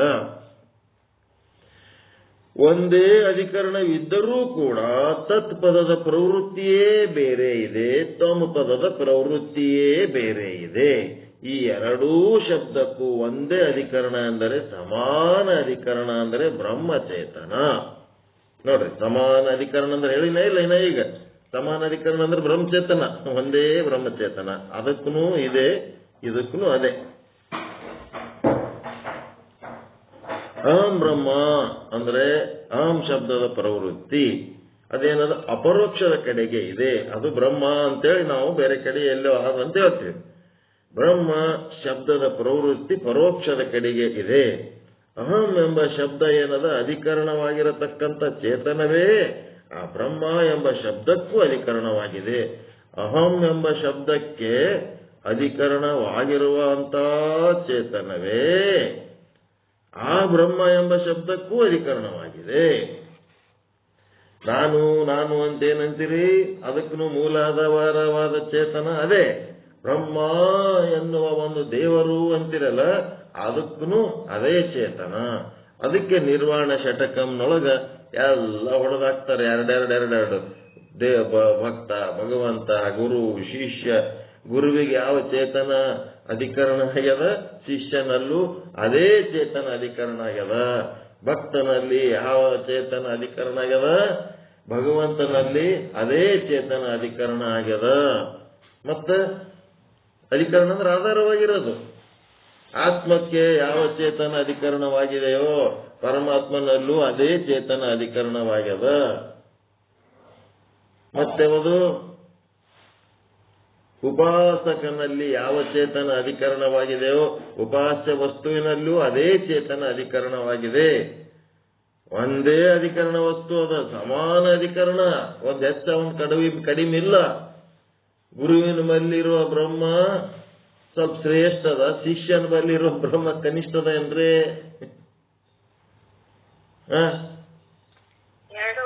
ಎರಡು ಒಂದೇ ಅದಾವ. ತ್ರೇತಾಯುಗದೊಳಗಿರುವ ರಾಮನಲ್ಲಿರುವ ಚೇತನದ ಅಧಿಕರಣ ಮತ್ತು ಈ ಒಂದು ಕಲಿಯುಗದಲ್ಲಿರುವ ನಿಮ್ಮ ಚೇತನದ ಅಧಿಕರಣದಲ್ಲಿ ಏನಾರ ವ್ಯತ್ಯಾಸದ ಏನೋ? ದ್ವಾಪರಯುಗದ ಕೃಷ್ಣನಲ್ಲಿರುವ ಚೇತನದ ಅಧಿಕರಣ ಮತ್ತು ನಿಮ್ಮ ಅಧಿಕರಣ, ಕಲಿಯುಗದಲ್ಲಿ ನಿಮ್ಮ ಅಧಿಕರಣ ಏನಾರ ವ್ಯತ್ಯಾಸದ ಏನು? ಬುದ್ಧ, ಮಹಾವೀರ, ಅಂಬೇಡ್ಕರ್, ವಿವೇಕಾನಂದ, ಬಸವ ನೀವೇನು ಬೆನ್ನು ಹತ್ತೀರಿ, ಅವರ ಚೇತನದೊಳಗೆ ಯಾವ ಒಂದು ಅಧಿಕರಣ ಆದೋ ಅದೇ ಅಧಿಕರಣ ನಿಮ್ಮೊಳಗನು ಆದ. ಸಮಾನ ಅಧಿಕರಣ ಅದ. ಬಸವಣ್ಣಗ ಯಾವ ಚೇತನ ಆಧಾರವಾಗಿತ್ತೋ ನಿಮಗೂ ಕೂಡ ಅದೇ ಚೇತನನೇ ಆಧಾರ ಆದ.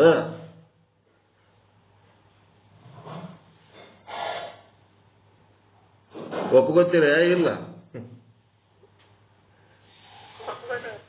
ಮತ್ತೆ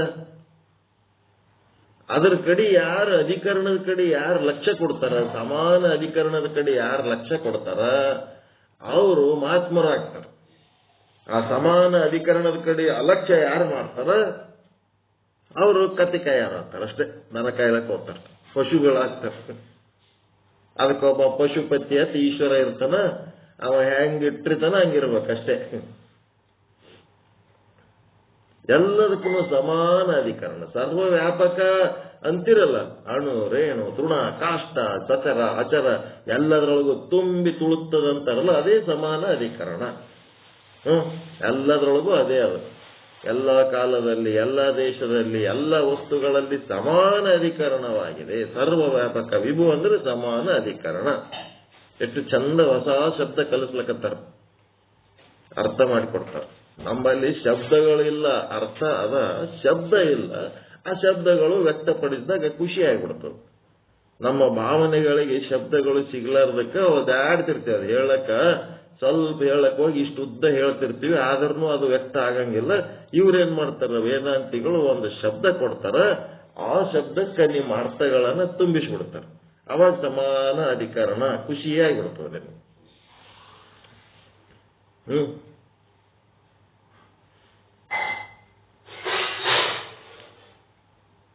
ಅಹಂ ಬ್ರಹ್ಮ, ಈ ಅಹಂ ಶಬ್ದದ ಪ್ರವೃತ್ತಿ ಅಪರೋಕ್ಷದ ಕಡೆಗೆ ಇದೆ, ಬ್ರಹ್ಮ ಶಬ್ದದ ಪ್ರವೃತ್ತಿ ಪರೋಕ್ಷದ ಕಡೆಗೆ ಇದೆ.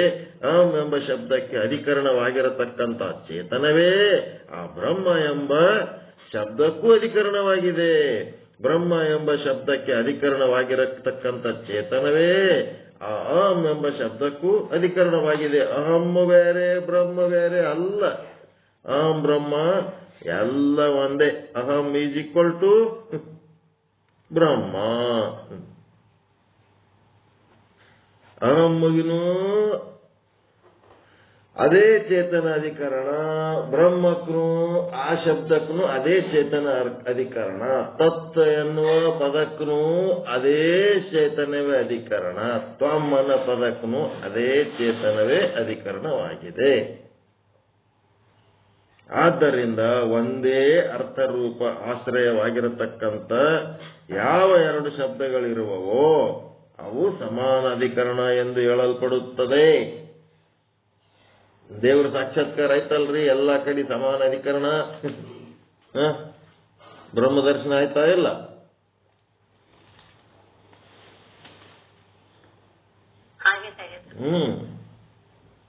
ಎಲ್ಲ ಕಡೆ ತುಂಬಿ ತುಳುಕ್ತಾ ಇರೋದು ಸಮಾನ ಅಧಿಕರಣ ಅನ್ನೋ ಶಬ್ದನು ನೀವು ಬಳಸಬಹುದು. ಪರಮಾತ್ಮ ದೇವರು ಎಲ್ಲೆದನ ಅಂತಂದ್ರೆ ಸಮಾನವಾಗಿ ಎಲ್ಲದಕ್ಕೂ ಆಧಾರವಾಗೇನೆ. ಎಲ್ಲ ಕಾಲಗಳಿಗೆ ಅವನೇ ಆಧಾರ, ಎಲ್ಲ ದೇಶಗಳಿಗೆ ಅವನೇ ಆಧಾರ, ಎಲ್ಲ ವಸ್ತುಗಳಿಗೆ ಅವನೇ ಆಧಾರ. ಅದೇ ಚೇತನವೇ ಸಮಾನ ಅಧಿಕರಣ. ಆ ಎರಡು ಶಬ್ದಗಳ ಅಂದರೆ ಅಹಂ ಮತ್ತು ಬ್ರಹ್ಮ ಅಥವಾ ತತ್ ಮತ್ತು ತ್ವಮ್ ಯಾವ ಪರಸ್ಪರ ಸಂಬಂಧವಿರುತ್ತದೆಯೋ ಅದು ಸಮಾನ ಅಧಿಕರಣ್ಯ ಸಂಬಂಧ, ಒಂದೇ ಶಬ್ದ ಉಳ್ಳದ್ದೆಂದು ಹೇಳಲ್ಪಡುತ್ತದೆ. ಒಂದೇ ಶಬ್ದ ಒಂದೇ ಅರ್ಥ.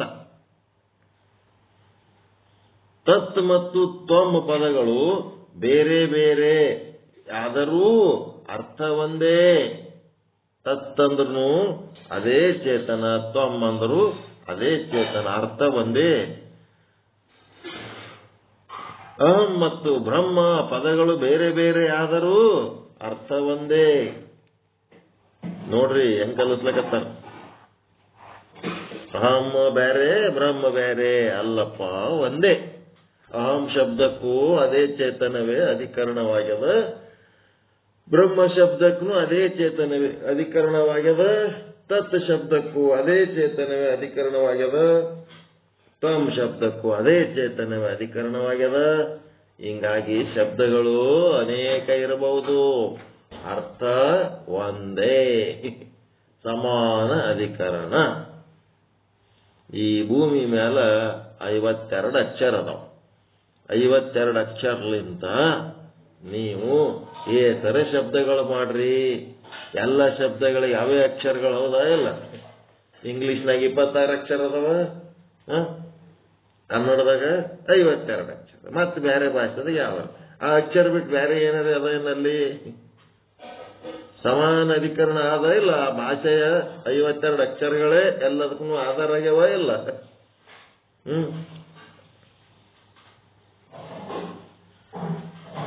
ಎಸ್ ಬುಕ್ ಬರ್ದಾರ ಎಲ್ಲ ಕನ್ನಡ ಸಾಹಿತ್ಯಕ್ಕ ಅದೇ ಒಂದು ಭಾಷೆನೇ ಆಧಾರ ಆಗ್ಯದಲ್ರಿ, ಲಿಪಿ.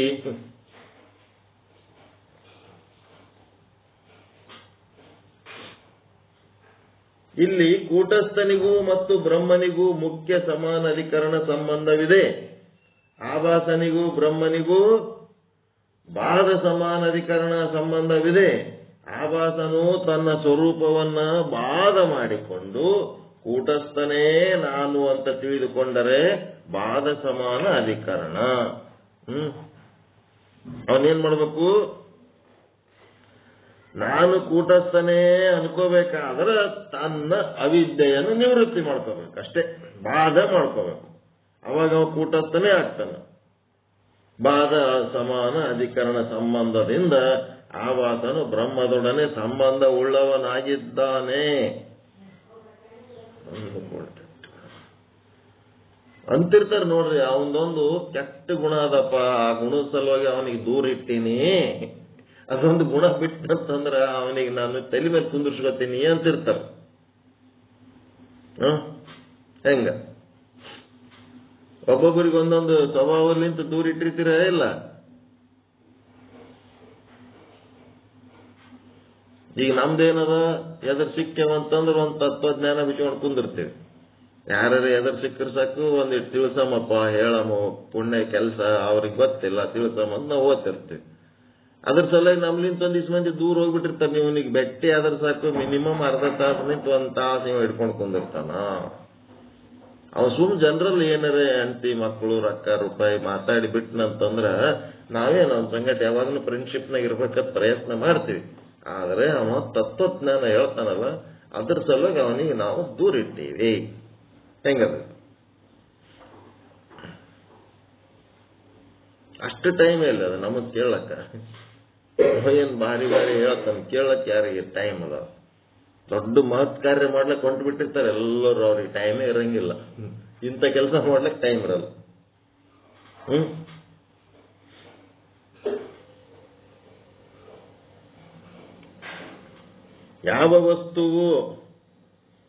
ಯಾವ ವಸ್ತುವಿನೊಡನೆ ಸದಾ ಅಭೇದವಾಗಿರುತ್ತದೆಯೋ ಆ ವಸ್ತುವು ಅದರ ಮುಖ್ಯ ಸಮಾನಾಧಿಕರಣವೆಂದು ಹೇಳಲ್ಪಡುತ್ತದೆ. ಅದು ಹೆಂಗದಪ್ಪ ಅಂತಂದ್ರೆ, ಮುಖ್ಯ ಸಮಾನಾಧಿಕರಣ ಅಂದ್ರೆ ಕೂಡದ ಅಗಲದ ಕೂಟ. ಅದು ಕೂಡಿಲ್ಲ, ಕೂಡ್ಬೇಕಾದ್ರೆ 2 ಆಗಿರ್ಬೇಕು. ಮತ್ತೆ ಅಗಲದು ಇಲ್ಲ, ಅಗಲದ ಕೂಟ ಅಗಲ ಆಗ್ಬೇಕಂದ್ರೆ 2 ಮೊದಲರೆ ಇರ್ಬೇಕು, ಆಮೇಲೆ 2 ಆಗ್ಬೇಕಲ್ಲ. ಆಮೇಲೆ ಅಗಲದು ಇಲ್ಲ, ಮೊದಲು ಕೂಡಿಲ್ಲ. ಕೂಡದ ಅಗಲದ ಕೂಟ, ಇದಕ್ಕೇನಂತಾರೆ? ಸಮಾನ ಅಧಿಕರಣ. ಈ ಭಾಷೆಗಳು ಕಲಿಬೇಕು. ಕೂಡದ ಅಗಲದ ಕೂಟ.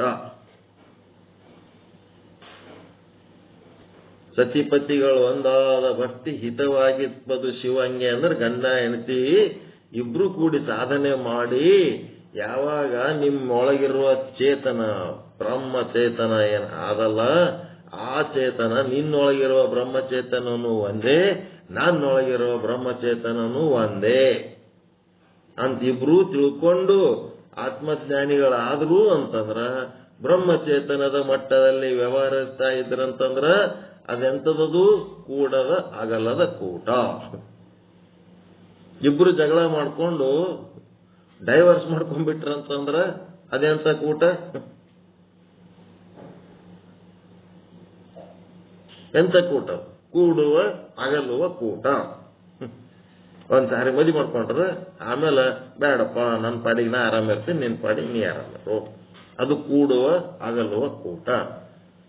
ಯಾಕಂದ್ರೆ ಪೂರ್ತಿ ಕೆಳಮಟ್ಟದಾಗ ಇರ್ತಾರ ಅವ್ರು, ಡೈವರ್ಸ್ ಮಾಡ್ಕೊಂಡು ಹೋಗೋರು. ಶರೀರದ ಮಟ್ಟದಲ್ಲಿ, ಇಂದ್ರಿಯಗಳ ಮಟ್ಟದಲ್ಲಿ, ಮನಸ್ಸಿನ ಮಟ್ಟದಲ್ಲಿ, ಬುದ್ಧಿ ಮಟ್ಟದಾಗ ಇರ್ತಾರೆ. ಅವ್ರ ಆತ್ಮಜ್ಞಾನದ ಮಟ್ಟಕ್ಕೆ ಹೋಗಿರಂಗೇ ಇಲ್ಲ. ಅವರು ಆತ್ಮಜ್ಞಾನದ ಮಟ್ಟಿಗೆ ಹೋಗಿರಂಗೇ ಇಲ್ಲ. ಆತ್ಮಜ್ಞಾನದ ಮಟ್ಟಿಗೆ ಹೋದ್ರಂತಂದ್ರ ತಮ್ಮ ದಾರಿ ತಾವು ಹಿಡಿದ್ರಂತಂದ್ರ ಗಾಂಡಿ ಆ ದಾರಿಗೆ ಹೋಗ್ಲಕ್ಕ, ಹೆಂಡತಿ ಆ ದಾರಿಗೆ ಹೋಗ್ಲಕ್ಕ, ಮಕ್ಕಳ ದಾರಿಗೆ ಇವತ್ತು ತನ್ನ ದಾರಿ ತಾ ಇದ್ದು ಬಿಡ್ತಾನ ಅಷ್ಟೇ. ಏನೇಕಾಗಲ್ಲ ನಡೆ ಅವ್ರ ಹಣೆ ಬರ ಅವ್ರ ಸಂಗಟ, ನಮ್ಮ ಹಣೆ ಬರ ನಮ್ಮ ಸಂಗಟ. ಅದು ಬಿಟ್ಟು ಕೆಳಮಟ್ಟದಾಗ ಇದ್ದೇವ ಅಂತಂದ್ರ ಹಿಂಗೆ ನಡಿಬೇಕಂತ ಅಂತಿರ್ತೀವಲ್ಲ, ಅಲ್ಲಿ ಫಜಿತಿ ಆಗ್ತೀವಿ. ಕೂಡದ ಅಗಲದ ಕೂಟ, ಕೂಡುವ ಅಗಲವ ಕೂಟ.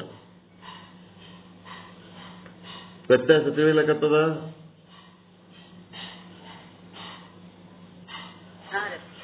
ಮುಖ್ಯ ಸಮಾನ ಅಧಿಕರಣ ಅಂತಂದ್ರೆ ಕೂಡದ ಅಗಲದ ಕೂಟ. ದೃಷ್ಟಾಂತ ಒಂದೇ ದೃಷ್ಟಾಂತ. ಘಟಾಕಾಶವು ಮಹಾಕಾಶದೊಡನೆ ಸದಾ ಅಭೇದವಾಗಿಯೇ ಇರುತ್ತದೆ. ಘಟಾಕಾಶ ಮಠಾಕಾಶ ಅಂತೇಳಿ ಎರಡು ಇದ್ದು ಆಮೇಲೆ ಒಂದಾಗಿಲ್ಲ, ಮತ್ತ ಒಂದಾಗಿದ್ದು ಆಮೇಲೆ ಎರಡಾಗಿಲ್ಲ. ಕೂಡದ ಅಗಲದ ಕೂಟ ಅದರದ್ದು ಘಟಾಕಾಶ ಮಹಾಕಾಶದ್ದು. ಆದ್ದರಿಂದ ಘಟಾಕಾಶವು ಮಹಾಕಾಶವೇ ಇರುತ್ತದೆ, ಮಹಾಕಾಶವು ಘಟಾಕಾಶವೇ ಇರುತ್ತದೆ. ಈ ರೀತಿಯಿಂದ ಘಟಾಕಾಶ ಮಹಾಕಾಶದೊಡನೆ ಮುಖ್ಯ ಸಮಾನಾಧಿಕರಣವಿರುತ್ತದೆ. ಈ ರೀತಿಯಿಂದ ಕೂಟಸ್ಥನಿಗೆ ಬ್ರಹ್ಮದೊಡನೆ ಮುಖ್ಯ ಸಮಾನಾಧಿಕರಣ ಇರುತ್ತದೆ. ಏಕೆಂದರೆ ಕೂಟಸ್ಥನು ಬ್ರಹ್ಮದೊಡನೆ ಸದಾ ಅಭೇದವಾಗಿರುತ್ತಾನೆ.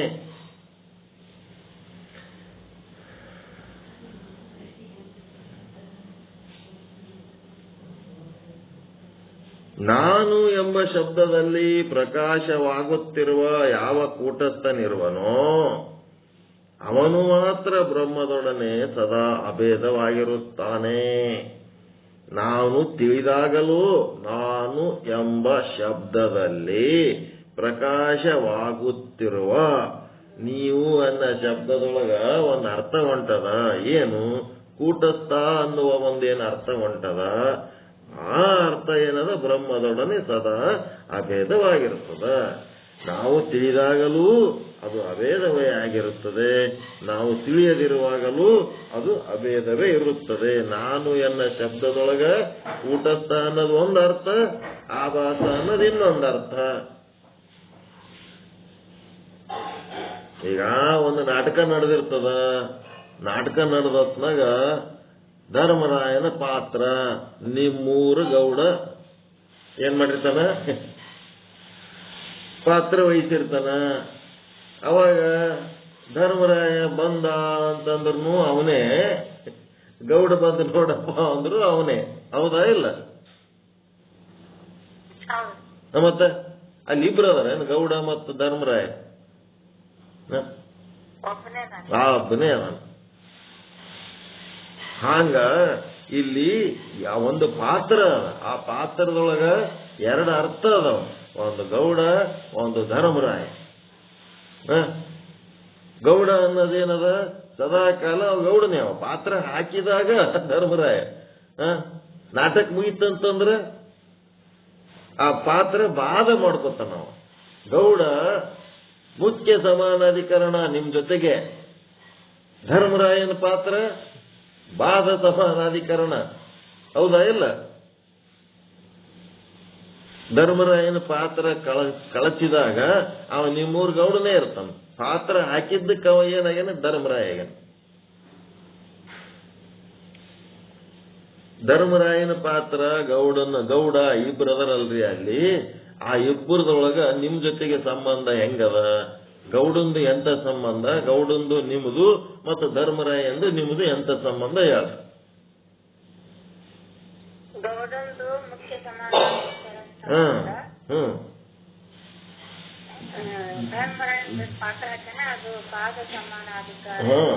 ಧರ್ಮರಾಯನ ಪಾತ್ರ ಹಾಕಿದ್ದಕ್ಕೆ ಬಾಧ ಸಮಾನ ಅಧಿಕರಣ ಸಂಬಂಧ. ಇಬ್ರು ಒಂದೇ ಅದರ. ಕೂಟಸ್ಥ ಮತ್ತು ಆಭಾಸ ಬೇರೆ ಇಲ್ಲ. ಕೂಟಸ್ಥನೇ ಆಭಾಸನಾಗ್ಯಾನ. ಯಾವಾಗ ಆಭಾಸಂದು ಮತ್ತ ಬ್ರಹ್ಮಂದು ಎಂತದಂತಂದ್ರೆ ಮುಖ್ಯ ಸಮಾನಾಧಿಕರಣ ಸಂಬಂಧ. ಮತ್ತೆ ಕೂಟಸ್ಥಂದು ಬ್ರಹ್ಮಂದು ಮುಖ್ಯ ಸಮಾನಾಧಿಕರಣ ಸಂಬಂಧ ಮತ್ತು ಆಭಾಸಂದು ಮತ್ತು ಬ್ರಹ್ಮನಿಗೆ ಬಾಧ ಸಮಾನಾಧಿಕರಣ ಸಂಬಂಧ. ಈಗ ನಿಮ್ಗೆ ದೃಷ್ಟಾಂತ ಚಲೋ ಗೊತ್ತಾಗಿರ್ಬೇಕೀಗ. ಗೌಡನ್ ಪಾತ್ರ ಧರ್ಮರಾಯ ಗೌಡ, ಆಭಾಸ ಮತ್ತ ಕೂಟಸ್ಥ. ಬ್ರಹ್ಮ ಅಂತಂದ್ರೆ ನೀವೇ ಬ್ರಹ್ಮ. ಸತ್ಯ ತಿಳಿಲಕತ್ತದ.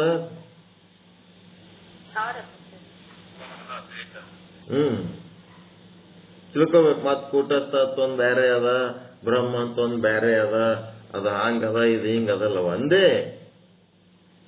ಒಂದೇ ವಸ್ತು ಎರಡು ಪಾತ್ರ ವಹಿಸದು.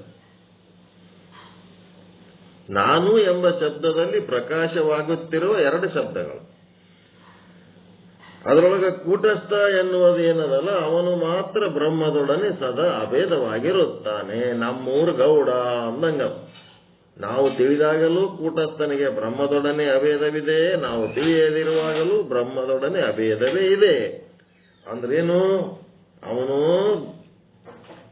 ಗೌಡ ಧರ್ಮರಾಯನ ಪಾತ್ರ ಹಾಕಿದಾಗಲೂ ಅವನು ನಮ್ಮೂರ ಗೌಡನೇ, ಧರ್ಮರಾಯನ ಪಾತ್ರ ಹಾಕದಿರುವಾಗಲೂ ಅವನು ನಮ್ಮೂರ ಗೌಡನೇ.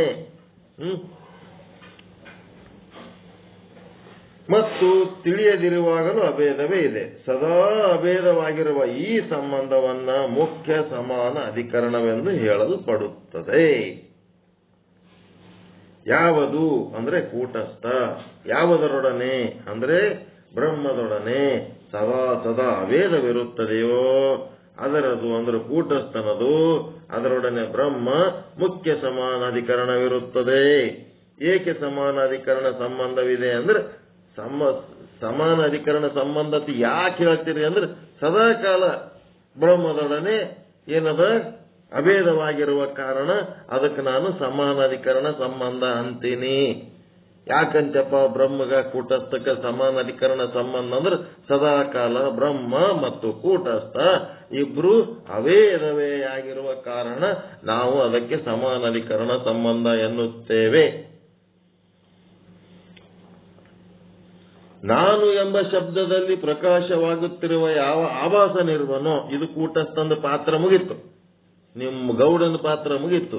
ಈಗೇನು ಧರ್ಮರಾಯನ ಪಾತ್ರಕ್ಕೆ ಬರ್ಬೇಕೀಗ. ನಾನು ಎಂಬ ಶಬ್ದದಲ್ಲಿ ಪ್ರಕಾಶವಾಗುತ್ತಿರುವ ಯಾವ ಆಭಾಸನಿರುವನೋ ಅವನು ತನ್ನ ಸ್ವರೂಪವನ್ನು ಬಾಧಿಸಿಕೊಂಡು ಬ್ರಹ್ಮದೊಡನೆ ಅಭೇದವಾಗುತ್ತಾನೆ.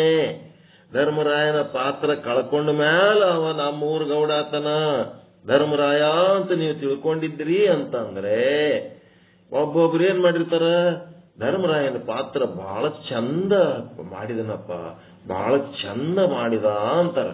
ಧರ್ಮರಾಯ ಅಂದ್ರೆ ಯಾರು ಗೊತ್ತೇನು ಅಂತ ಇನ್ನೊಬ್ಬ ಅಂತಾನ. ಯಾರು ಗೊತ್ತಾಗಿಲ್ ಬಿಡಪ್ಪ, ಅವನ್ ನಮ್ಮೂರ್ ಗೌಡನೇ ಅದನು ಮರ. ಅವನಿಗೆ ನಮ್ಮೂರ್ ಗೌಡ ಅನ್ನೋದು ಗೊತ್ತಿಲ್ಲ. ಆ ಪಾತ್ರ ಕಳಚಿದ ಮೇಲೆ ನಮ್ಮೂರ್ ಹೌದಾ ಗೊತ್ತಿಲ್ಲ ಬಿಡಪ್ಪ. ಮರುದಿನ ಹೋಗಿ ಗೌಡ್ರೆ ನೀವು ಧರ್ಮರಾಯನ ಪಾತ್ರ ಹಾಕಿದಾಗ ಬೇರೆ ಕಣ್ರಿ, ನೀವೇ ಅಂತ ನಮ್ಗೆ ಒಟ್ಟ ಗುರ್ತು ಸಿಕ್ಕಿಲ್ಲ ನೋಡ್ರಿ, ಬಹಳ ಚಂದ ಪಾತ್ರ ಮಾಡಿದ್ರಪ್ಪ ಅಂತೇಳಿ ಹೋಗಿ ಯಾರಿಗ್ ಥ್ಯಾಂಕ್ಸ್ ಹೇಳ್ತಾನವ? ಧರ್ಮರಾಯಗೆ ಥ್ಯಾಂಕ್ಸ್ ಹೇಳ್ತಾನೋ ಏನು ಗೌಡಿಗೆ ಥ್ಯಾಂಕ್ಸ್ ಹೇಳ್ತಾನೋ? ಅವನು ತನ್ನ ಪಾತ್ರವನ್ನ ಕಳಚಿದ ಮೇಲೆ ಅವನೇನಾಗ್ಬಿಡ್ತಾನ? ಗೌಡನೇ ಆಗ್ತಾನ, ಕೂಟಸ್ಥನೇ ಆಗ್ತಾನ. ನಾನು ಎಂಬ ಶಬ್ದದಲ್ಲಿ ಪ್ರಕಾಶವಾಗುತ್ತಿರುವ ಯಾವ ಆಭಾಸನಿರುವನೋ, ನಾನು ಎಂಬ ಶಬ್ದದಲ್ಲಿ ಏನ್ ಪ್ರಕಾಶ ಆಲಕತ್ತಿತ್ತು ಮೊದಲ? ಕೂಟಸ್ಥ. ಈಗ ಆಭಾಸ ಅನ್ನೋ ಒಂದು ಅರ್ಥನೂ ಅದಲ್ಲಪ್ಪ ಅದ್ರೊಳಗ. ಅವನು ತನ್ನ ಸ್ವರೂಪವನ್ನು ಬಾಧಿಸಿಕೊಂಡು ಅಂದ್ರೆ ಜೀವ ಸ್ವರೂಪ. ಜೀವ ಸ್ವರೂಪ ಅಂದ್ರೆ ಏನದ? ಅದ್ರೊಳಗ ಅಜ್ಞಾನ ಅದ, ಆವರಣ ಅದ, ಭ್ರಾಂತಿ ಅದ. ಇವುಗಳನ್ನ ಬಾಧಿಸಿಕೊಂಡು ಬ್ರಹ್ಮದೊಡನೆ ಅಭೇದವಾಗುತ್ತಾನೆ. ಆಭಾಸನು ಬ್ರಹ್ಮದೊಡನೆ ಅಭೇದವಾಗಬೇಕಾದರೆ ತನ್ನ ಸ್ವರೂಪವನ್ನು ಬಾಧ ಮಾಡಿಕೊಳ್ಳಬೇಕಾಗುತ್ತದೆ. ಏನ್ ಸ್ವರೂಪದಪ್ಪ ಅಂದ್ರೆ ಕಿಂಚಿತ್ ಇಚ್ಛಾಶಕ್ತಿ. ಕಿಂಚಿತ್ ಇಚ್ಛಾಶಕ್ತಿ ಅಂದ್ರೆ ಏನದು? ಮತ್ತೇನದ? ಕಿಂಚಿತ್ ಕ್ರಿಯಾಶಕ್ತಿ. ಮತ್ತೇನದ ಕಿಂಚಿತ್ ಜ್ಞಾನ ಶಕ್ತಿ.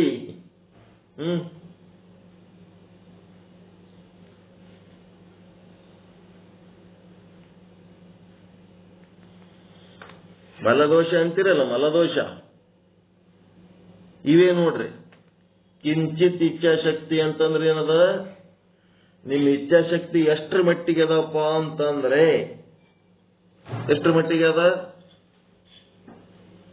ನನ್ನ ಮನಿ, ನನ್ನ ಹೆಂಡತಿ, ನಾನು ಹಡ್ದು ಒಂದೆರಡು ಮಕ್ಕಳು, ಅವೆರಡು ಕುನ್ನಿಗಳು ಉದ್ಧಾರ ಆದ್ರೆ ಮುಗಿಯತ್, ನನ್ನ ಜವಾಬ್ದಾರಿ ಮುಗಿಯತ್. ಉಳಿದವ್ರದೇನು ಸಂಬಂಧ ಇಲ್ಲ ನಿಮಗೆ. ಅಡಿಗೆ ಮಾಡ್ತಿರ್ತೀರಿ, ಎಲ್ಲಾ ಮಂದಿ ಕಲ್ತಿರ್ತೀರಿ, ಒಂದಿಷ್ಟು ಏನಾರ ಪಾಸಿಂಗು ತಂದು ಒಂದಿಷ್ಟು ಬಟ್ಟೆ ಗಿಟ್ಟಿ ಕೊಟ್ರ ಒಂದಿಷ್ಟು ಮಂದಿ ಲಗ್ನ ಆಗಿ ಹೋಗ್ಬಿಡ್ತಾವ ಅದ್ರೊಳಗೆ. ಮುಂದಿನ ಸಲ ಏನ್ ಮಾಡ್ರಿ, ಸಾಮೂಹಿಕ ಮದುವೆದೊಂದಿಟ್ಟು ವಿಚಾರ ಮಾಡ್ರಿ. ನಮ್ಮ ಮಕ್ಕಳದೇ ಆಗ್ಬೇಕಂತ ಏನು? ಕಿಂಚಿತ್ ಇಚ್ಛಾಶಕ್ತಿ. ಸಮೂಹದ ಬಗ್ಗೆ ಒಟ್ಟ ಚಿಂತನೆ ಇಲ್ಲ. ಇದು ಎಂತ ಮಲ ಅಂದ್ರೆ ಆಣವ ಮಲ, ಸಣ್ಣತನ, ಕ್ಷುಲ್ಲಕ, ಚಿಲ್ಲರ್ ಬುದ್ಧಿ, ಸಿಲ್ಲಿ ಫೂಲಿಶ್ನೆಸ್ ಅಂತ. ಆಣವ ಮಲ, ಕಿಂಚಿತ್ ಇಚ್ಛಾಶಕ್ತಿ. ಇಚ್ಛಾಶಕ್ತಿ ಒಂದೇ, ಅದು ಏನಾಗಬೇಕಾಗ್ಯದ? ನಿಶ್ಕಿಂಚಿತ್ ಆಗ್ಬೇಕಾಗ್ಯದ. ಒಂದ್ ಸ್ವಲ್ಪ ಅಕ್ಕಪಕ್ಕದವ್ರ ಬಗ್ಗೆ ಆಲೋಚನೆ ಮಾಡಬೇಕು. ಕಿಂಚಿತ್ ಕ್ರಿಯಾಶಕ್ತಿ. ಇಲ್ವಾ, ನಮ್ದಾಯ್ತು ಬಾ, ಅಷ್ಟೇ ಮುಗೀತು ನಡಿ. ಆಜು ಬಾಜುದವ್ರು ತಗೊಂಡು ನಮ್ಗೆ ಏನ್ ಮಾಡೋದು? ಸೀದಾ ಮನೆಯಲ್ಲಿಂತ ಮಾರ್ಕೆಟ್ಗೆ ಹೋಗೋದು, ಮಾರ್ಕೆಟ್ನಿಂದ ಮನೆಗೆ ಬರೋದು, ಮನೆಯಲ್ಲಿಂತ ನೌಕರಿ ಮಾಡ್ಲಕ್ಕೆ ಹೋಗೋದು, ನೌಕರಿ ಮಾಡಿ ಮನೆಗೆ ಬಂದು ಕೂತ್ ಬಿಡೋದು. ಆಜು ಬಾಜು ಹಳೆ ಮುದುಕರು ಓದ್ತಿರ್ತಾರೆ, ನಿರ್ಗತಿಕರು ಇರ್ತಾರ, ಕಷ್ಟದಾಗ ಇರ್ತಾರ, ಅವ್ರೇನೋ ಭಾರ ಹೊತ್ಕೊಂಡು ಓದ್ತಿರ್ತಾರ. ಮನೆಯಾಗ ಯಾರು ಸಹಾಯ ಮಾಡೋರು ಇರಂಗಿಲ್ಲ. ಅವ್ರ ಕಡೆ ಒಂದ್ ಸ್ವಲ್ಪ ಲಕ್ಷ್ಯ ಹರಿಸಿ, ಬರ್ರಪ್ಪ ಕುಂದರ್ರಿ, ಹೋಗಮ್ಮ, ಬರ್ರಿ, ನಾ ಹೆಲ್ಪ್ ಮಾಡ್ತೀನಿ, ಬರ್ರಿ, ನಾ ನಿಮ್ಮ ಅಜ್ಜಿ ಬರ್ತೀನಿ, ನಿಮ್ಮ ಮನಿತನ ಬರ್ತೀನಿ, ಇವೆಲ್ಲ ಬೇಡ. ಯಾರ ಕಷ್ಟದಾಗ ಏನೇನದಾರ, ಏನ್ ಸಮಸ್ಯೆದೊಳಗದಾರ ಹೋಗಿ ಒಂದ್ ಸ್ವಲ್ಪ ಪರಿಚಯ ಮಾಡ್ಕೊಂಡು, ನಮ್ಲಿಂತ ನಿಮ್ಗೆ ಏನಾರ ಉಪಯೋಗ ಆಗ್ತದೇನು? ಶುದ್ಧ ಬ್ರಹ್ಮಜ್ಞಾನ, ಸಮಾನ ಅಧಿಕರಣ, ಸುಟ್ಟು ಬದ್ನಿಕಾಯಿ ಜ್ಞಾನ, ಎಲ್ಲ ಕಂತಕ್ಕೆ ಏನು ಮಾಡ್ಲಾರ ಸುಮ್ ಕೂತ್ರಿ, ಅದಕ್ಕೆ ಬಂತು ಸಮಾನ ಅಧಿಕರಣ. ಪರಮಾತ್ಮನ ಜ್ಞಾನ ತಗೊಂಡ್ಮೇಲೆ ಪರಮಾತ್ಮ ಸ್ವರೂಪರಾಗಿ ಪರಮಾತ್ಮನಂಗೆ ಜಗತ್ತಿನ ಕೆಲಸ ಮಾಡ್ಬೇಕಾ? ಏನ್ ಮತ್ತ ಅದೇ ಪಾಲ್ತುದಂದ ಮಾಡ್ಕೊತ ಅದೇ ಮನೆಗೆ ಓಡಾಡ್ಬೇಕ್ರಿ? ಒಂದ್ ಸ್ವಲ್ಪ ದಾಟಿ ಹೊರಗೆ ಹೋಗಂತ ಗುಣ ಬೇಡ. ಅದಕ್ಕೆ ಕಿಂಚಿತ್ ಕ್ರಿಯಾಶಕ್ತಿ ಅಷ್ಟೇ. ಕೈ ಚಾಚಂಗಿಲ್ಲ. ಮನೆಯಾಗ ಏನಿದ್ದದು ಕೆಟ್ಟ ಕೊಳತು ಹೋಗ್ಬೇಕು ಹೊರತು ಅದನ್ನ ಯಾರಿಗೆ ಹಿಂಗ್ ಕೈ ಎತ್ತಿ ಕೊಡೋದ ಬೇಡ. ತಿಂದ್ರೆ ನಾವೇ ತಿನ್ಬೇಕು, ಇಲ್ಲ ಕೆಟ್ಟರೆ ಇಲ್ಲೇ ಕೆಟ್ಟ ತಿಪ್ಪಿಗೆ ಹೋಗ್ಬೇಕು ಹೊರತು ನಾವು ಇನ್ನೊಬ್ಬರಿಗೆ ಕೈ ಎತ್ತಿ ಕೊಡಲ್ಲ. ಕ್ರಿಯಾಶಕ್ತಿ ಇಲ್ಲೇ ಇಲ್ಲ. ಕಿಂಚಿತ್ ಅಂದ್ರೆ ಸಣ್ಣ ಬುದ್ಧಿ, ಸಣ್ಣ ಕೆಲಸ. ಕಿಂಚಿತ್ ಜ್ಞಾನ ಶಕ್ತಿ ಅಷ್ಟೇ. ತಮ್ಗೇಟ್ ಬೇಕು ಅಷ್ಟೇ ಗೆದ್ದು ಹೋಗೋದ್ರ ಸಲ ಗೇಟ್ಬೇಕು, ಅಷ್ಟೇ ಬುದ್ಧಿ ಅಷ್ಟೇ ಅದ ನಿಮ್ಮೊಳಗೆ. ಬ್ರಹ್ಮದನ ಒಳಗೆ ಬ್ರಹ್ಮದನ ಅಂತ ಬ್ರಹ್ಮನನ್ನ ನೀವೇನ್ ಮಾಡಿಬಿಟ್ಟಿರಿ? ಘಟಾಕಾಶದಾಗ ಹಾಕಿ ಬಂದ್ ಮಾಡಿ ಅದಕ್ಕೆ ಕೆಲ್ಸಕ್ಕೆ ಬರಲಾರ್ದಂಥದ್ದು ಮಸೇರಿ ಬ್ಯಾಗ ರತ್ನ ಸುತ್ತಿ ತಿಪ್ಪ್ಯಾಗ ಹೋಗದಂಗೆ ಮಾಡಿಬಿಟ್ಟಿರಿ ಅಷ್ಟೇ. ಮಸೇರಿ ಬ್ಯಾಗ ರತ್ನವನ್ನು ಕಟ್ಟಿ ತಿಪ್ಪ್ಯಾಗ ಹೋಗದಂಗೆ ಮಾಡಿರಿ. ಕಿಂಚಿತ್ ಇಚ್ಛಾಶಕ್ತಿ, ಕಿಂಚಿತ್ ಕ್ರಿಯಾಶಕ್ತಿ, ಕಿಂಚಿತ್ ಜ್ಞಾನ ಶಕ್ತಿ, ಇವೇ ಆಣವ ಮಲ, ಕಾರ್ಮಿಕ ಮಲ, ಮಾಯಾಮಲ. ಕಿಂಚಿತ್ ಇಚ್ಛಾಶಕ್ತಿಗೆ ಏನಂತೀರಿ? ಆಣವ ಮಲ, ಸಣ್ಣದು. ನಾನು ಸಣ್ಣವ, ಅಣು. ನನ್ನ ಸಂಸಾರ ಒಂದು ಚಂದ ಆದ್ರೆ ಸಾಕು, ಉಳಿದವ್ರು ಏನಾಕಾಗಲ್ಲ ನಡೆ. ಕಿಂಚಿತ್ ಕ್ರಿಯಾಶಕ್ತಿ ಅಂತಂದ್ರೆ ಮೈ ಕೈಗಳನ್ನು ಬಳಸಿ ತನ್ನ ಸಂಸಾರ ಕಟ್ಟೇ ಮಾಡ್ಕೊಂಡು ಹೋಗೋದು, ತನ್ನ ಶರೀರ, ತನ್ನ ಸಂಸಾರ. ಕಿಂಚಿತ್ ಜ್ಞಾನ ಶಕ್ತಿ ಅಂತಂದ್ರ ತನ್ನಗೆ ಸಂಬಂಧಪಟ್ಟಷ್ಟೇ ತನ್ನ ಬುದ್ಧಿ ಓಡಿಸೋದೆ ಹೊರತು ಇನ್ನೊಬ್ಬರಿಗೆ ತನ್ನ ಬುದ್ಧಿ ಉಪಯೋಗ ಮಾಡಿ ಏನೇನು ಮಾಡಂಗಿಲ್ಲ. ಇನ್ನೊಬ್ಬರ ಬಗ್ಗೆ ವಿಚಾರನೇ ಇಲ್ಲ. ಅವೆಲ್ಲ ಇಲ್ಲ ಬಿಡ್ರಿ. ಪುಣ್ಯ ಮಾಡ್ಲಕ್ ಜಗತ್ತಿನಾಗ ಬೇಕಾದಟ್ಟದ ಮಾಡ್ಬೇಕು, ಖರೆ ಯಾರಿಗೆ ಮಾಡ್ಲಕ್ ಪುರುಸತಿಗೆ ಅದ ಅಂತೇಳಿ ಕಿಂಚಿತ್ ಜ್ಞಾನ ಶಕ್ತಿ. ಇದು ಏನಾಗಬೇಕಾಗ್ಯದ? ಸಾಧನೆ ಮಾಡಿ ನಿಷ್ಕಿಂಚಿತ್ ಇಚ್ಛಾಶಕ್ತಿ. ಅನ್ಲಿಮಿಟೆಡ್ ಇಚ್ಛಾಶಕ್ತಿ ಆಗ್ಬೇಕು, ನಿಷ್ಕಿಂಚಿತ್ ಕ್ರಿಯಾಶಕ್ತಿ ಆಗ್ಬೇಕು, ನಿಷ್ಕಿಂಚಿತ್ ಜ್ಞಾನ ಶಕ್ತಿ ಆಗ್ಬೇಕು, ಅನ್ಲಿಮಿಟೆಡ್ ಆಗ್ಬೇಕು. ಈ ರೀತಿ ಯಾರ್ದದಪ್ಪ ಅಂತಂದ್ರೆ ನಿಷ್ಕಿಂಚಿತ್ ಇಚ್ಛಾಶಕ್ತಿ, ನಿಷ್ಕಿಂಚಿತ್ ಕ್ರಿಯಾಶಕ್ತಿ, ನಿಷ್ಕಿಂಚಿತ್ ಜ್ಞಾನಶಕ್ತಿ ಯಾರಲ್ಲದ? ಇದು ಆಭಾಸನಲ್ಲಿ ಅದ, ಕೂಟಸ್ಥನಲ್ಲಿ ಅದ, ಬ್ರಹ್ಮನಲ್ಲಿ ಅದ. ಬ್ರಹ್ಮ ಇಡೀ ವಿಶ್ವಕ್ಕೆ ಒಳ್ಳೇದ್ ಮಾಡ್ತಾನ ಇಲ್ಲ? ಏನು ಒಬ್ಬರಿಗೆ ಯಾರಿಗಾರ ಒಳ್ಳೇದ್ ಮಾಡಿ ಒಬ್ಬರಿಗೆ ಒಳ್ಳೇದ್ ಮಾಡಂಗಿಲ್ಲ.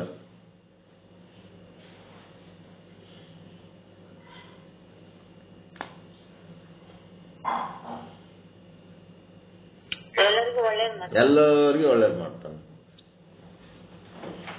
ಎಲ್ಲರಿಗೂ ಸಮಾನವಾಗಿ ನೋಡ್ಕೊಳ್ಳೋವನೇ ಬ್ರಹ್ಮ. ಈಗ ನರೇಂದ್ರ ಮೋದಿ ಸ್ಕೀಮ್ಗಳು ಮಾಡ್ಯಾರಲ್ಲ, ಅವ್ರ ಸ್ಕೀಮ್ಗಳದಾಗ ಏನರ ಹಿಂಗ ರಿಸರ್ವೇಶನ್, SC ST ಹಿಂಗ, ಜನರಲ್ದವ್ರಿಗೆ ಹಂಗ, OBC ಅವ್ರಿಗೆ ಹಿಂಗ, ಇಂಥವೇನಾರ ಇಟ್ಟಾನೆ ಮೋದಿ? ಅವಂದ್ರಾಗ ಏನಾರ ಅದಾವಂದ್ರೆ ಹಿಂಗ ರಿಸರ್ವೇಶನ್ಗಳು, ಮೋದಿ ಸ್ಕೀಮ್ಗಳು ಏನೇನದಾವ ಅವು ಸಮಾನ ಅದಾವ, ಏನು ಸಪ್ರೇಟ್ ಸಪ್ರೇಟ್ ಅದಾವ್ರಿ? ಒಬ್ಬೊಬ್ರಿಗೆ ಒಂದೊಂದ್ ತರ ಸಮಾನ ಅದಾವ. ಎಲ್ಲರೂ ನೋಡ್ರಿ ಅವ್ನ ಸ್ಕೀಮ್ನಾಗ ಯಾವರೇ ಭೇದ ಭಾವ ಅದಾವೇನ್ ನೋಡ್ರಿ.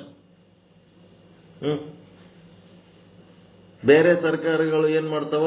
ಭೇದ ಭಾವ, ಅವ್ರಿಗೊಂದು ಇವ್ರಿಗೊಂದು, ಒಂದು ಕಣ್ಣಿಗೆ ಬೆಣ್ಣೆ, ಒಂದು ಕಣ್ಣಿಗೆ ಸುಣ್ಣ. ಹಿಂಗದಾವ. ಅದಕ್ಕೇನದ, ಯಾರು ನಿಷ್ಕಿಂಚಿತ್ ಆಗ್ತಾರ ಅವರು ಏನಾಗ್ತಾರ? ಬ್ರಹ್ಮ ಸ್ವರೂಪ ಆಗ್ತಾರ. ಯಾರು ಇವೆಲ್ಲ ಒಳಗ ಹೊಲಸು ಮಾಡ್ತಿರ್ತಾರ, ಇವರೆಲ್ಲ ಆಭಾಸನ ಸ್ಥಿತಿ ಒಳಗಿರ್ತಾರ. ಅವರಿಗೆ ಏನ್ ಬೇಕಾಗ್ತದ?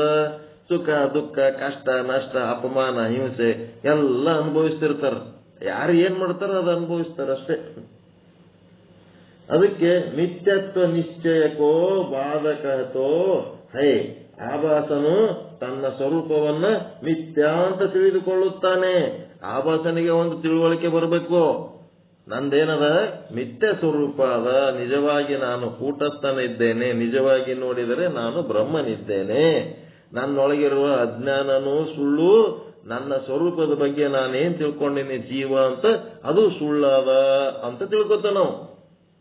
ಮಿಥ್ಯತ್ವ ನಿಶ್ಚಯಕೋ ಬಾಧಕೈತೆ ಹೈ, ತನ್ನೊಳಗಿನ ಮಿಥ್ಯತ್ವವನ್ನ ನಿಶ್ಚಯ ಮಾಡಿಕೊಂಡು ಇದು ಮಿಥ್ಯ ಆದ ಅಂತೇಳಿ ಏನ್ ತಿಳ್ಕೊತಾನೆ, ಇದಕ್ಕೆ ಬಾಧ ಅಂತಾರ. ಬಾಧ ಎಂದರೇನು? ಬಾಧ ಸಮಾನಾಧಿಕರಣ ಅಂತಿರಲ್ಲ, ಬಾಧ ಎಂದರೇನು ಅಂದ್ರೆ ಮಿಥ್ಯತ್ವ ನಿಶ್ಚಯಕ್ಕೋ ಬಾಧಕೈತೆ ಹೈ.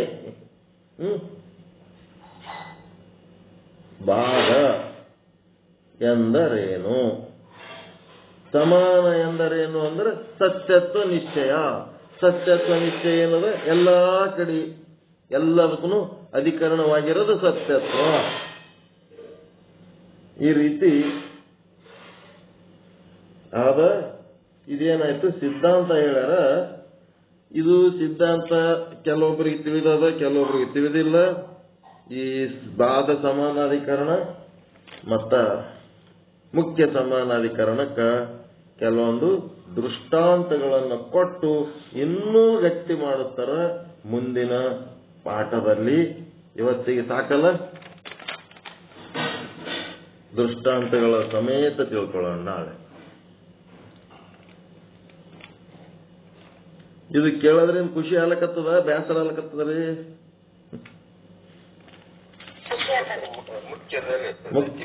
ಮುಖ್ಯದಲ್ಲಿ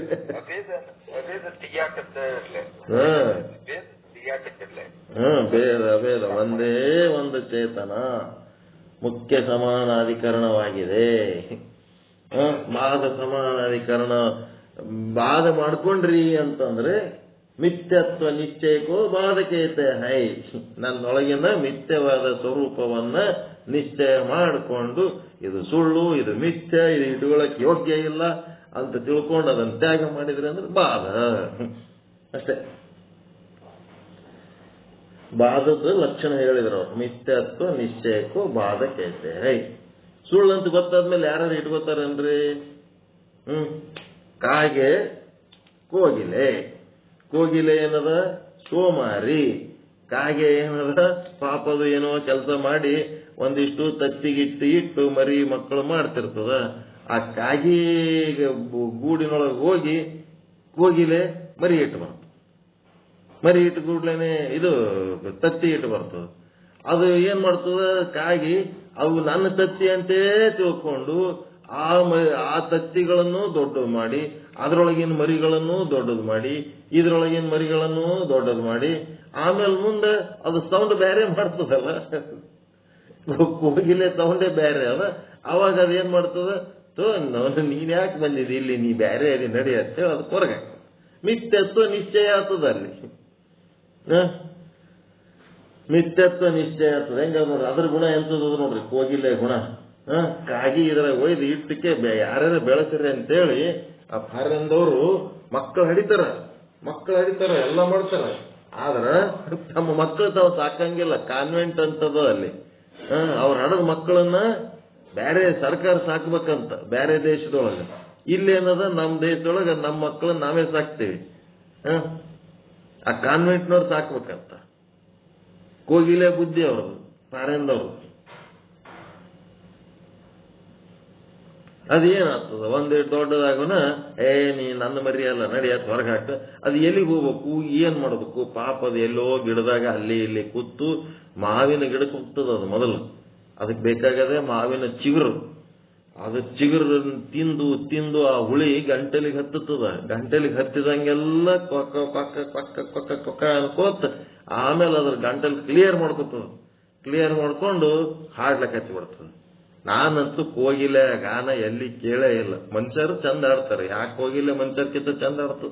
ಏನದ ಏನು ಸುಮ್ನೆ ಏನ್ ಕರೆ ಏನದು ಸುಳ್ಳದು ಆಡ್ತದ. ಕೋಗಿಲೆ ಹಾಗೆ ಆಡ್ತದ. ಯಾರು ಕೇಳಿರೆ ಕೋಗಿಲೆ ಆಡಿದ್ದು? ನವಿಲಿನ ನಾಟ್ಯ ನೋಡಿ, ಕೋಗಿಲೆ ಆಡಿದ್ದು ಕೇಳಿಲ್ಲ. ನೀವು ಯಾರ ಕೇಳಿದ್ರಿ ಅಂತಂದ್ರೆ ಭಾಗ್ಯವಂತರು. ಮನುಷ್ಯನೇ ಎಲ್ಲ ಚಂದ ಮಾಡೋದು, ಮನುಷ್ಯನ್ಕಿಂತ ಚಂದ ಮಾಡೋದು ಯಾವೂ ಇಲ್ಲ. ಪರಮಾನಂದ ಪ್ರಾಪ್ತಿ ಭವ, ಸರ್ವ ದುಃಖ ನಿವೃತ್ತಿ ಭವ, ಇಷ್ಟಾರ್ಥ ಸಿದ್ಧಿರಸ್ತು, ಯಶಸ್ವಿ ಭವ. ಎಲ್ಲರಿಗೂ ಒಳಿತಾಗಲಿ, ಎಲ್ಲರಿಗೂ ಶುಭವಾಗಲಿ. ಜೈ ಶುದ್ಧ ಬ್ರಹ್ಮ, ಜೈ ಶುದ್ಧ ಬ್ರಹ್ಮ, ಜೈ ಶುದ್ಧ ಬ್ರಹ್ಮ, ಜೈ ಶುದ್ಧ ಬ್ರಹ್ಮ. ಎಲ್ಲರಿಗೂ ಶರಣಾರ್ಥಿಗಳು, ಎಲ್ಲರಿಗೂ ಶರಣಾರ್ಥಿಗಳು. ಓಂ ಶಾಂತಿ ಶಾಂತಿ ಶಾಂತಿ. ಮುಂದೇನು ಮಾಡ್ತೀರಿ ನೋಡ್ಕೊರಪ್ಪ. ನಾವು ಸ್ವಲ್ಪ ಊರಿಗೆ ಕಳ್ಸೋದಲ್ಲ, ಜಲ್ದಿ ತಯಾರಾಗಿ ಹೋಗ್ಬೇಕಾಗ್ಯದ ಅಷ್ಟೇ. ಶಿವ ಬ್ರಹ್ಮ ಪರಮ.